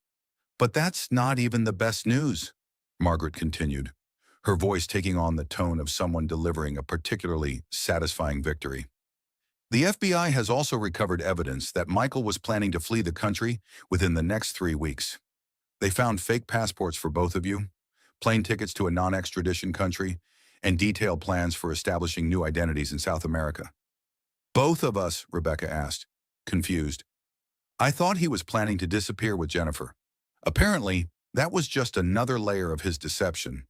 According to the evidence they found, he was planning to convince you to flee the country with him, probably by threatening your safety or claiming that you were in legal jeopardy. If you had refused, the backup plan was to disappear alone and leave you here to face potential criminal charges as an alleged co-conspirator. Rebecca shook her head in amazement at the depth of Michael's manipulation and planning. Even his affair with Jennifer had been part of a larger scheme to control and ultimately destroy her life. "Margaret, I need to ask you something that's been worrying me. Am I going to have to testify against Michael in criminal court?" "Most likely, yes. But Rebecca, that's actually a very good thing for several reasons. First, it means you have information that the government considers crucial to their case, which gives you significant leverage in plea negotiations and asset recovery. Second, your testimony will help ensure that Michael faces the full consequences of his crimes. And third, it will send a message to other women in similar situations that fighting back is possible and that the legal system will protect them." 2 hours later, Rebecca found herself in the courthouse for an emergency hearing regarding the asset freeze and the ongoing criminal investigation. The building was surrounded by reporters and television crews, their cameras and microphones creating a media circus that transformed what should have been a private legal proceeding into a public spectacle. Judge Maria Gonzalez was a woman in her late 50s who had built her reputation on no-nonsense proceedings and little patience for legal theatrics or attempts to manipulate the judicial system. As Rebecca took her seat in the courtroom, she could see Michael at the defendant's table, flanked by 3 criminal defense attorneys she didn't recognize. He looked smaller somehow, diminished by the orange jumpsuit he wore instead of his usual expensive suits. "Mr. Thompson," Judge Gonzalez began, her voice carrying the authority of decades on the bench and experience with the most serious criminal cases. "You stand accused of serious financial crimes that have implications not only for national security, but also for the assets subject to division in your divorce proceedings. Do you understand the nature and severity of the charges against you?" Michael's lead attorney stood to respond, a distinguished man in his 60s who was known for representing white-collar criminals and organized crime figures. "Your Honor, My client pleads not guilty to all charges and requests that these criminal proceedings be completely separated from the civil divorce case, as they involve different legal standards and could prejudice the jury in either proceeding. Motion denied, Judge Gonzalez replied curtly, her tone indicating that she had little patience for legal maneuvering designed to delay justice. The criminal charges directly relate to the financial assets that are the subject of the divorce proceedings, and this court will consider all relevant evidence in determining the appropriate division of marital property and the extent of financial fraud committed against the innocent spouse. Margaret Stone rose from her seat beside Rebecca, her voice carrying the confidence of someone who had spent decades fighting for justice in family court. Your Honor, my client, Mrs. Rebecca Thompson, has been fully cooperative with federal investigators and has provided crucial evidence regarding her husband's criminal activities and his systematic plan to defraud her of her rightful share of marital assets. She requests that the court recognize her status as an innocent spouse under federal law and protect her interests in any legitimately earned marital assets. Judge Gonzalez turned her attention directly to Michael, her expression stern and unforgiving. Mr. Thompson, I want you to explain to this court why you moved $18 million in marital assets to offshore accounts without your wife's knowledge or consent, and why you hired private investigators to spy on her daily activities. Michael's attorney started to object, but Judge Gonzalez cut him off with a sharp gesture. Mr. Thompson, you will answer the question yourself, under oath, or you will be held in contempt of court. Michael stood slowly, his usual confidence completely absent and his voice barely audible. Your Honor, I moved those funds to protect them from potential business liabilities and legal judgments against my company. By moving them to accounts in the Cayman Islands under false names and shell companies. Judge Gonzalez's tone was deeply skeptical. And by hiring investigators to document your wife's spending habits and personal relationships? Your Honor, my client pleads the Fifth Amendment and respectfully declines to answer any questions that might incriminate him in ongoing criminal proceedings. Michael's attorney interjected. Then your client has answered my question quite clearly. Judge Gonzalez replied with satisfaction. Mr. Thompson, this court finds that your actions constitute systematic dissipation of marital assets, financial fraud against your spouse, and a deliberate attempt to manipulate the legal system to avoid the consequences of your criminal behavior. Rebecca felt a surge of vindication as she watched Michael's carefully constructed facade crumble in front of a room full of observers, including several reporters who were documenting every word of the proceedings. The man who had controlled every aspect of her life for 23 years was finally being held accountable for his actions by someone with the authority to enforce real consequences. Mrs. Thompson, Judge Gonzalez addressed Rebecca directly, her voice taking on a warmer tone. This court recognizes the extraordinarily difficult position you have been placed in through no fault of your own. You have shown remarkable courage in exposing criminal activities and protecting yourself from systematic financial abuse. You will be given the opportunity to make a victim impact statement regarding how your husband's criminal activities and emotional abuse have affected your life and your future. Rebecca stood, her heart pounding as she faced the courtroom full of people, including reporters whose coverage would carry her words to audiences across the country. She had never spoken publicly about her marriage, had never shared the details of Michael's systematic campaign to undermine her confidence and independence. But now, with the protection of the court and the support of her legal team, she found the strength and clarity to speak her truth. Your Honor, for 23 years, I believed I wasn't good enough, smart enough, or valuable enough to deserve respect in my own marriage, Rebecca began, her voice growing stronger and more confident with each word. My husband convinced me that I was fortunate to have him, that I should be grateful for the lifestyle his success provided, and that I had no right to question his decisions or demand transparency in our financial affairs. She looked directly at Michael as she continued, her voice carrying the weight of decades of suppressed anger and pain.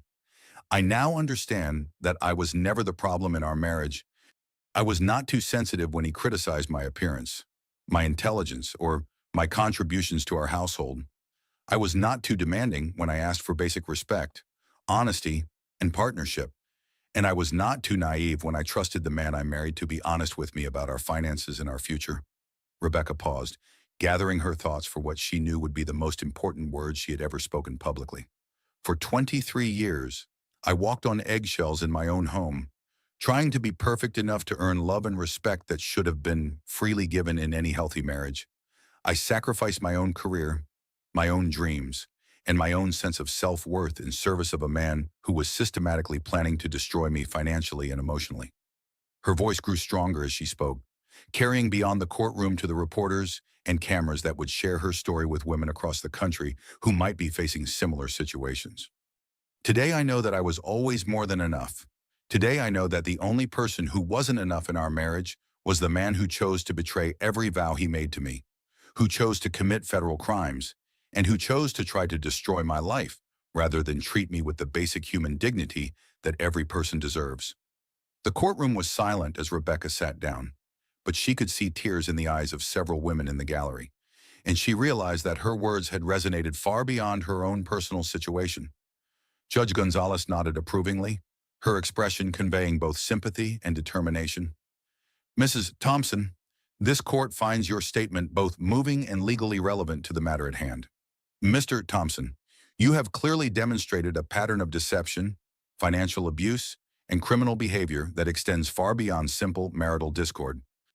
As the hearing concluded with orders for comprehensive asset preservation, continued federal cooperation, and scheduling for the criminal trial, Rebecca felt something she hadn't experienced in decades, the absolute certainty that justice was being served and that her courage in fighting back was making a difference not just for herself, but for other women facing similar situations. Outside the courthouse, surrounded by reporters and cameras, Margaret Stone made a brief but powerful statement that would be quoted in news coverage across the country. "Mrs. Thompson represents the courage that every woman possesses when she decides to stop accepting less than she deserves. Her story proves that no man, regardless of his wealth or power, is above the law when it comes to financial abuse and criminal behavior." That evening, as Rebecca watched news coverage of the hearing on television, she was amazed to see that her story had become something larger than her own personal struggle for justice and financial independence after 50. Women across the city and beyond were calling news stations, sharing their own stories of financial abuse, emotional manipulation, and the fear that kept them trapped in relationships with men who controlled their access to money and independence.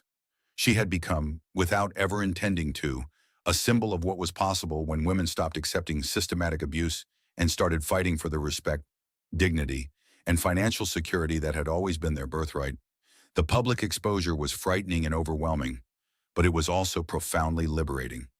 After 23 years of living in Michael's shadow, carefully managing her behavior to avoid triggering his anger or criticism, Rebecca Williams was finally standing in her own light, speaking her own truth, and inspiring other women to find their own courage to fight back against narcissistic abuse and financial manipulation.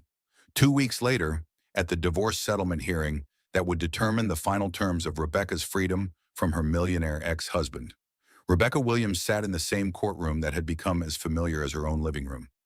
The past month had transformed her life so completely that she barely recognized the woman who had once been afraid to speak up for herself or question her husband's financial decisions. Michael Thompson sat across the aisle, flanked by a completely new team of attorneys after his previous legal counsel had withdrawn from the case when it became clear that defending him would require them to argue positions that bordered on criminal conspiracy. The man who had once commanded every room he entered, who had built a business empire through charm and intimidation, now looked smaller and more desperate than Rebecca had ever seen him. Judge Maria Gonzalez entered the courtroom with the bearing of someone who had presided over countless human dramas, but still took each case seriously and personally. She had spent 2 weeks reviewing the extensive evidence, financial records, and testimony from federal investigators, and her expression suggested that she had reached some very firm conclusions about the matter before her. "This court has conducted a thorough review of all submitted evidence, including comprehensive financial records, testimony from federal investigators, recorded conversations, and the defendant's own documented admissions of criminal behavior." Judge Gonzalez began, her voice carrying the authority of decades of experience with the most complex family law cases. "This is one of the most egregious cases of systematic financial fraud and spousal abuse that has come before this court in my 20-year career." Michael's new attorney, a younger man who specialized in defending white-collar criminals, rose to address the court with what appeared to be a last-ditch effort to salvage something from the wreckage of his client's case. Your Honor, my client respectfully requests the opportunity to make a personal statement to his wife before the court renders its final decision regarding asset division and spousal support. Rebecca felt her stomach tighten with anxiety. She had hoped to avoid any direct interaction with Michael during the final proceedings, but Margaret Stone nodded encouragingly from beside her, suggesting that hearing Michael's statement might actually work in Rebecca's favor.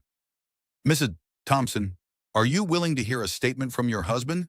Judge Gonzalez asked, her tone suggesting that the decision was entirely Rebecca's to make. Yes, Your Honor, Rebecca replied, surprised by the steadiness in her own voice and her curiosity about what Michael might say when faced with the complete destruction of his carefully constructed lies. Michael stood slowly, his expensive suit unable to hide the fact that he had lost significant weight during his weeks in federal custody and appeared haggard from the stress of facing serious criminal charges. When he spoke, his voice carried an echo of the charm that had once won her heart, but underneath it was something desperate and calculating. Rebecca, I know I've made serious mistakes in our marriage, Michael began, his voice carefully modulated to convey remorse and sincerity. I know I've hurt you deeply, and I know I've damaged the trust and love that we built together over 23 years. But we had so many good years together, so many shared experiences and memories that meant something real. Rebecca watched her husband as he spoke, noting the careful way he chose his words and the strategic pauses designed to maximize emotional impact. Even now, even facing criminal charges and financial ruin, he was trying to manipulate the situation to his advantage. I'm asking you to remember the man you fell in love with, Michael continued, his voice taking on the intimate tone he had once used during their most private moments. I'm asking you to remember our first apartment, our first Christmas together, the day we bought our house, the birth of our daughter. Rebecca, we built a life together that had real meaning and value. Rebecca felt something unexpected as she listened to Michael's carefully crafted plea, complete clarity about who he really was and what he was trying to accomplish. This man who had once seemed so powerful and intimidating was now revealed as fundamentally weak, someone who could only maintain control through lies, manipulation, and criminal behavior. I know you're angry about Jennifer and the affair, Michael said, his voice becoming more urgent. I know you feel betrayed by the financial decisions I made without consulting you. But Rebecca, we can work through this. We can put this behind us and rebuild our marriage on a stronger, more honest foundation. Rebecca realized that even now, even with overwhelming evidence of his systematic plan to destroy her, financially and emotionally, Michael was still trying to convince her that she was the problem and that his criminal behavior was somehow her fault. Michael, Rebecca said, standing to face him directly for what she knew would be the last time. I am thinking about our memories. I'm thinking very carefully about 23 years of walking on eggshells, wondering what I had done wrong whenever you were angry or disappointed. She paused, gathering her thoughts for words that would define the rest of both their lives and possibly inspire other women facing similar situations. I'm thinking about the woman I was when I married you, full of dreams and confidence and ambition, and how you systematically destroyed her self-worth over the course of 2 decades. I'm thinking about all the times you made me feel small and insignificant, all the decisions you made without consulting me, all the ways you convinced me that your approval was more important than my own happiness. Michael's face grew pale as Rebecca continued, her voice growing stronger and more confident with each word. I'm thinking about the friendships I lost because you convinced me they were bad influences. I'm thinking about the career opportunities I turned down because you said my place was supporting your success. I'm thinking about the dreams I abandoned because you made me believe they were unrealistic or selfish. The courtroom was completely silent as Rebecca spoke, her words carrying the weight of decades of suppressed truth. But mostly, Michael, I'm thinking about the woman I've become since I stopped trying to earn love and respect from someone who was never capable of giving either freely. I'm thinking about the strength I've discovered, the allies I've found, and the future I'm going to build based on my own worth and capabilities. Sometimes the biggest gift someone can give you is showing you who they really are, Rebecca thought to herself, the realization bringing her a sense of peace she hadn't expected. Michael had finally shown her exactly who he was, a man who would lie, cheat, steal, and ultimately destroy anyone who stood in the way of his own selfish desires. The courtroom remained silent as Rebecca sat down, but she could see understanding and admiration in the faces of the women in the gallery, including several reporters whose coverage would carry her words to audiences across the country. Judge Gonzalez nodded approvingly before turning to address Michael directly, her voice carrying both sympathy for Rebecca and stern determination to see justice served. Mr. Thompson, this court finds that you have systematically defrauded your wife, hidden marital assets through criminal means, and engaged in financial and emotional abuse throughout your marriage. The evidence shows that you plan to flee the country and leave your wife to face potential criminal charges for activities she knew nothing about. Judge Gonzalez lifted a thick folder containing her written decision, the document that would determine Rebecca's financial future and send a message about the consequences of financial abuse and marital manipulation. This court awards Mrs. Rebecca Thompson $28 million in marital assets, representing her rightful share of legitimately earned income, plus additional damages for the systematic financial fraud and emotional abuse she suffered. Additionally, Mr. Thompson will be responsible for all legal fees associated with these proceedings, including the costs of the federal investigation that his criminal behavior necessitated. Rebecca felt tears of relief and vindication streaming down her face. After months of uncertainty about her financial future and fears that she might be left destitute, she finally had the security and independence to build whatever life she chose for herself. But Judge Gonzalez wasn't finished delivering consequences for Michael's behavior. Furthermore, this court finds that Mr. Thompson's conduct constitutes extreme emotional cruelty, financial abuse, and criminal behavior that violated every principle of marriage and partnership. Mrs. Thompson is granted a permanent restraining order, and Mr. Thompson is prohibited from any contact with his ex-wife except through legal counsel and court-approved communications. It was at that moment that the courtroom doors burst open and Jennifer Parker rushed in, her face flushed and her clothes disheveled. She was visibly pregnant now, her condition obvious despite her attempts to hide it under a loose coat. Her dramatic entrance caused a stir throughout the courtroom as reporters and observers turned to see what new revelation might emerge.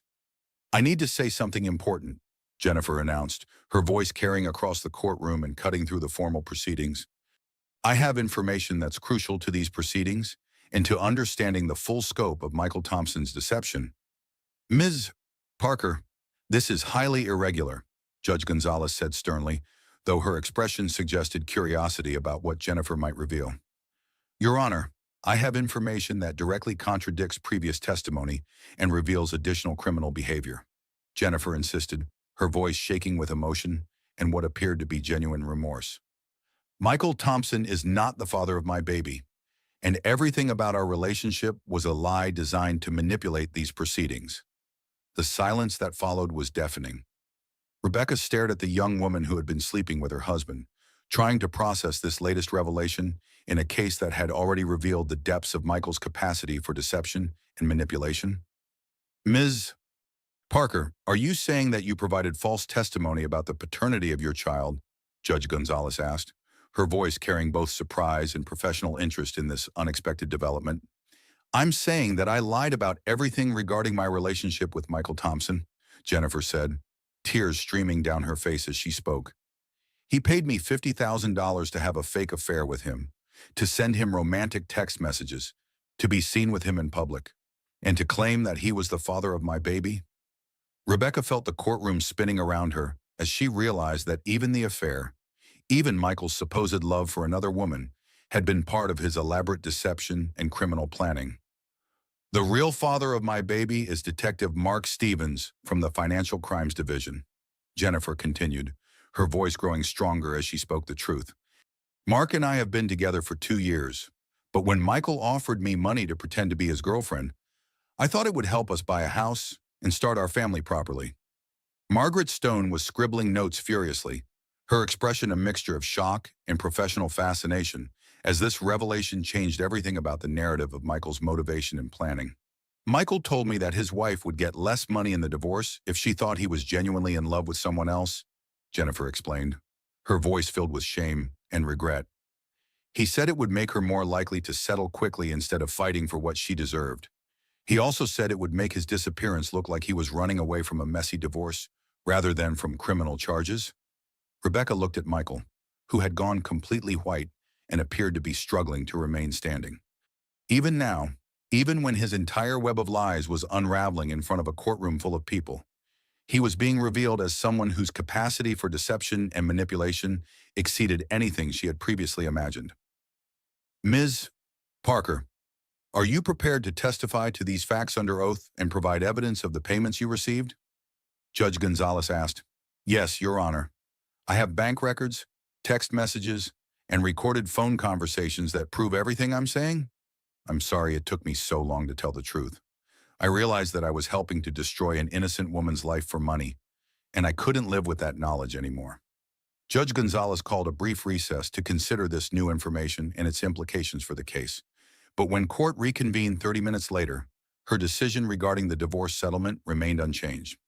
Michael's elaborate deception had failed completely, serving only to demonstrate the extraordinary lengths he would go to avoid treating his wife fairly or facing the consequences of his criminal behavior. Mr. Thompson's systematic deception, including the fraudulent affair designed to manipulate these proceedings, only reinforces this court's findings regarding his character and his treatment of his wife. Judge Gonzalez announced, the settlement stands as previously stated. As the final gavel fell and the word divorced echoed through the courtroom, Rebecca felt something she hadn't experienced in over 2 decades, complete and total freedom from Michael's control and manipulation. She was no longer Mrs. Michael Thompson, the woman who had spent 23 years trying to be perfect enough to earn love that should have been freely given. She was Rebecca Williams again, and this time she knew exactly who that woman was and what she was capable of achieving when she refused to accept less than she deserved. The war was finally over, and Rebecca had won not just her freedom and financial security, but also the knowledge that her courage in fighting back had inspired other women to examine their own relationships and demand the respect and dignity that every person deserves. 6 months later, Rebecca Williams stood in the garden of her new home, a beautiful but modest house that she had chosen and purchased entirely on her own, without anyone else's approval or input. The early morning sun filtered through the oak trees as she tended to the roses she had planted, their blooms a living testament to new growth, fresh starts, and the possibility of beauty emerging from even the most difficult circumstances. Her phone rang, interrupting the peaceful morning routine she had come to treasure, and she smiled when she saw Patricia's name on the caller ID. Good morning, Patricia. You're up early for someone who stayed at the office until 10 o'clock last night. Good morning, independently wealthy woman, Patricia replied with warmth and affection in her voice. How does it feel to wake up in a house that belongs completely to you, bought with money that you fought for and earned through your own courage?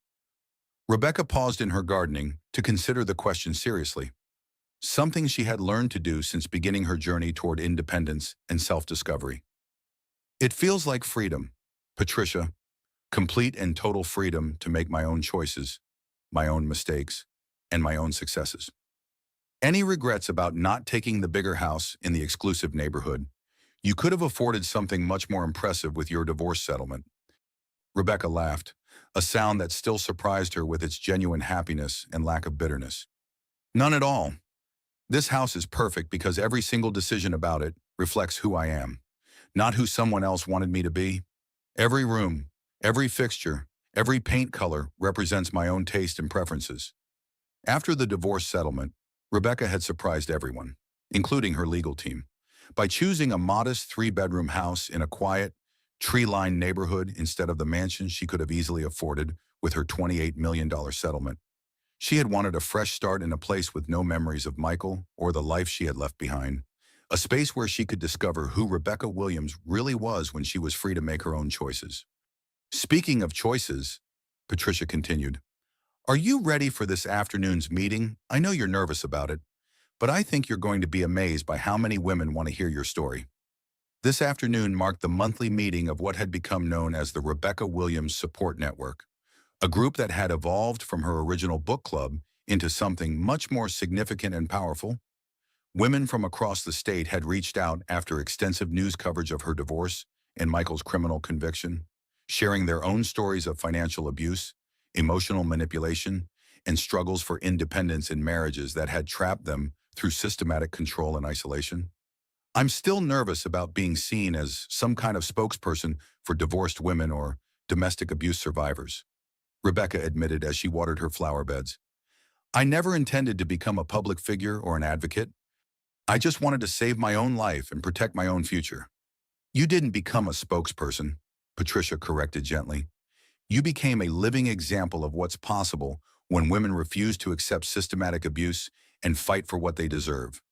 There's a difference between seeking attention and inspiring others through your own actions. At 2 o'clock that afternoon, Rebecca's living room was filled with women of all ages, from 20-somethings just starting to recognize unhealthy relationship patterns to women in their 70s, who were finally finding the courage to leave marriages that had never served their interests or respected their worth. The diversity of ages, backgrounds, and circumstances represented the universal nature of financial abuse and the power of women supporting women in breaking free from controlling relationships.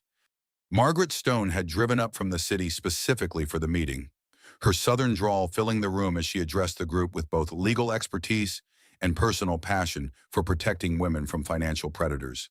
Sugar.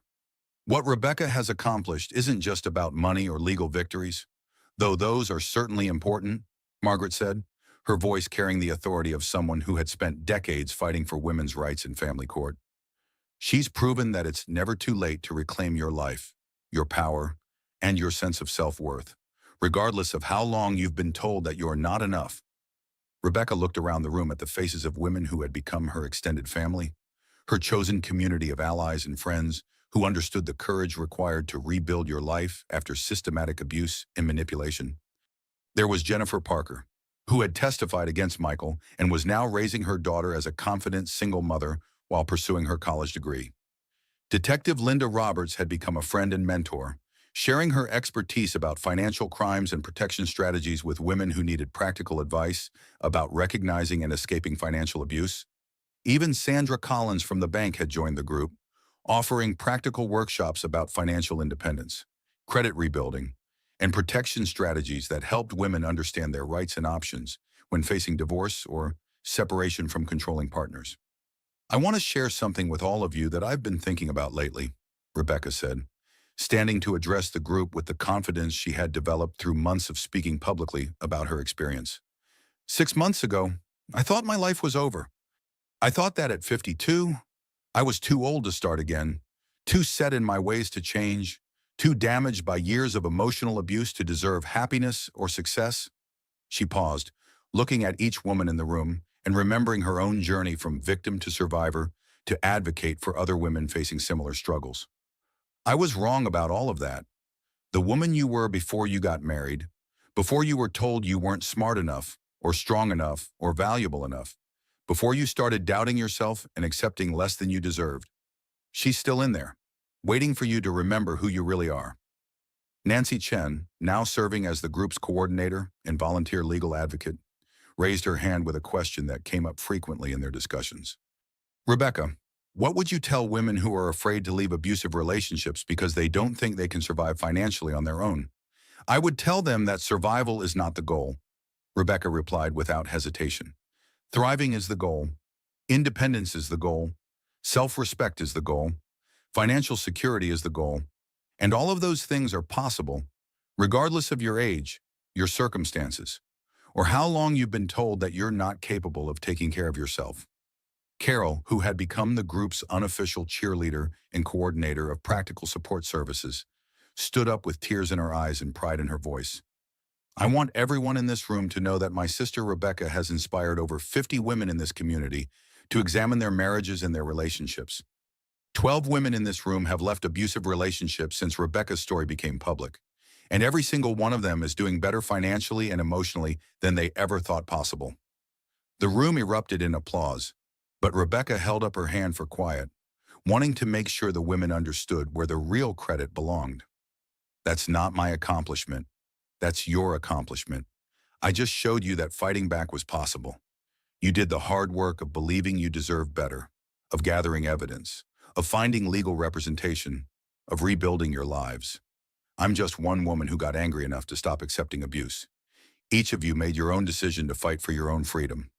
As the afternoon progressed, the women shared their stories, their fears, their victories, and their strategies for building independent lives free from financial and emotional manipulation. Rebecca listened to each one, remembering how isolated and hopeless she had felt just months ago, and marveling at the strength and resilience that emerged when women supported each other instead of competing or judging. "I have an important announcement," Margaret Stone said as the meeting began to wind down. "The state legislature has passed new legislation strengthening protections for victims of financial abuse in divorce proceedings. They've asked Rebecca to speak at the bill signing ceremony next month, and several other states are considering similar legislation based on her case." Rebecca felt a familiar flutter of nervousness, but it was accompanied by something new and powerful excitement about the opportunity to make a difference in other women's lives through legal and systemic change. "I'll do it," Rebecca said without hesitation. "If my story can help change the law to protect other women from what I went through, then everything I suffered will have served a greater purpose." As the women began to leave, each stopping to hug Rebecca and thank her for her courage and leadership, Rebecca reflected on how completely her life had changed in less than a year. The woman who had been afraid to speak up in her own kitchen was now preparing to address state legislators about the need for stronger protections against financial abuse. That evening, as Rebecca prepared a simple dinner for herself in her quiet kitchen, she thought about Michael and what had become of him since their divorce. The last she had heard, he was serving a 15-year federal prison sentence for money laundering, conspiracy, and tax evasion charges.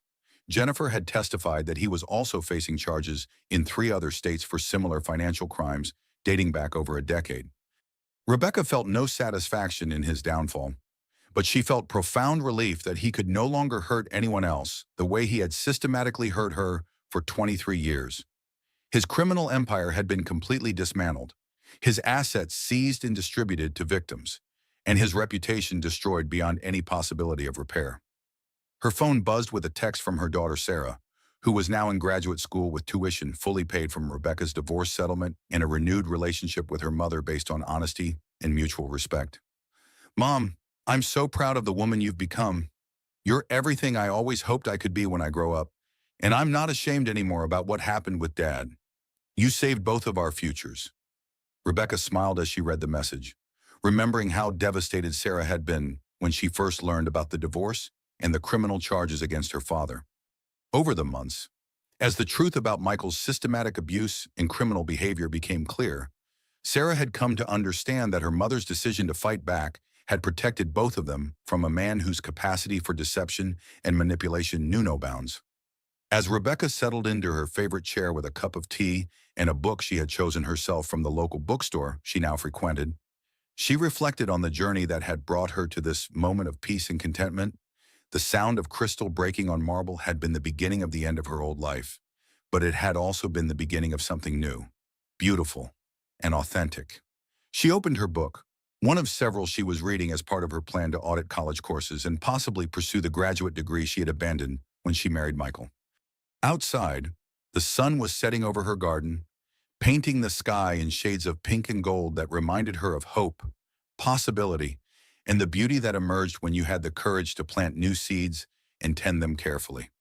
For the first time in 23 years, Rebecca Williams was exactly where she wanted to be, doing exactly what she wanted to do, surrounded by people who valued and respected her for who she really was. She had learned that financial independence after 50 was not just possible. It was liberating in ways she had never imagined when she was trapped in a marriage that diminished rather than celebrated her worth. The phone rang one more time that evening, and Rebecca saw that it was a woman named Maria Rodriguez who had gotten her number from Nancy Chen. "Mrs. Williams, my name is Maria, and I heard about your support group from a friend. I think I need help. My husband has been hiding money from me, and I'm starting to think he's planning to leave me with nothing. I don't know what to do or where to start." Rebecca smiled as she reached for a pen and paper, feeling the familiar sense of purpose that came with helping another woman recognize her own strength and worth. "Maria, you've taken the hardest step by making this phone call. Let me tell you what's possible when you decide you deserve better than systematic financial abuse and emotional manipulation." As she began to share her story once again, Rebecca realized that her greatest victory wasn't the money she had won or the justice she had achieved through the legal system. Her greatest victory was discovering that she had always been strong enough to save herself. She had just needed to remember how powerful she could be when she refused to accept less than she deserved. The woman who had once thought her life was over at 52 now knew that it was just beginning. And the best part was, she was no longer walking this journey alone. She had an army of women beside her, each one discovering her own strength, each one proving that it's never too late to reclaim your life and build something beautiful from the wreckage of what came before. Rebecca Williams smiled as she talked to Maria, knowing that tomorrow would bring new challenges, new opportunities, and new women ready to discover what was possible when they stopped accepting systematic abuse and started demanding the respect, dignity, and financial security that every person deserves. Sometimes the worst thing that happens to you becomes the best thing that ever happened to you, Rebecca thought as she helped another woman take the first steps toward freedom and independence. And sometimes, the sound of something breaking is really the sound of something new and beautiful beginning. The transformation was complete, the revenge was perfect, and the future was entirely her own to create.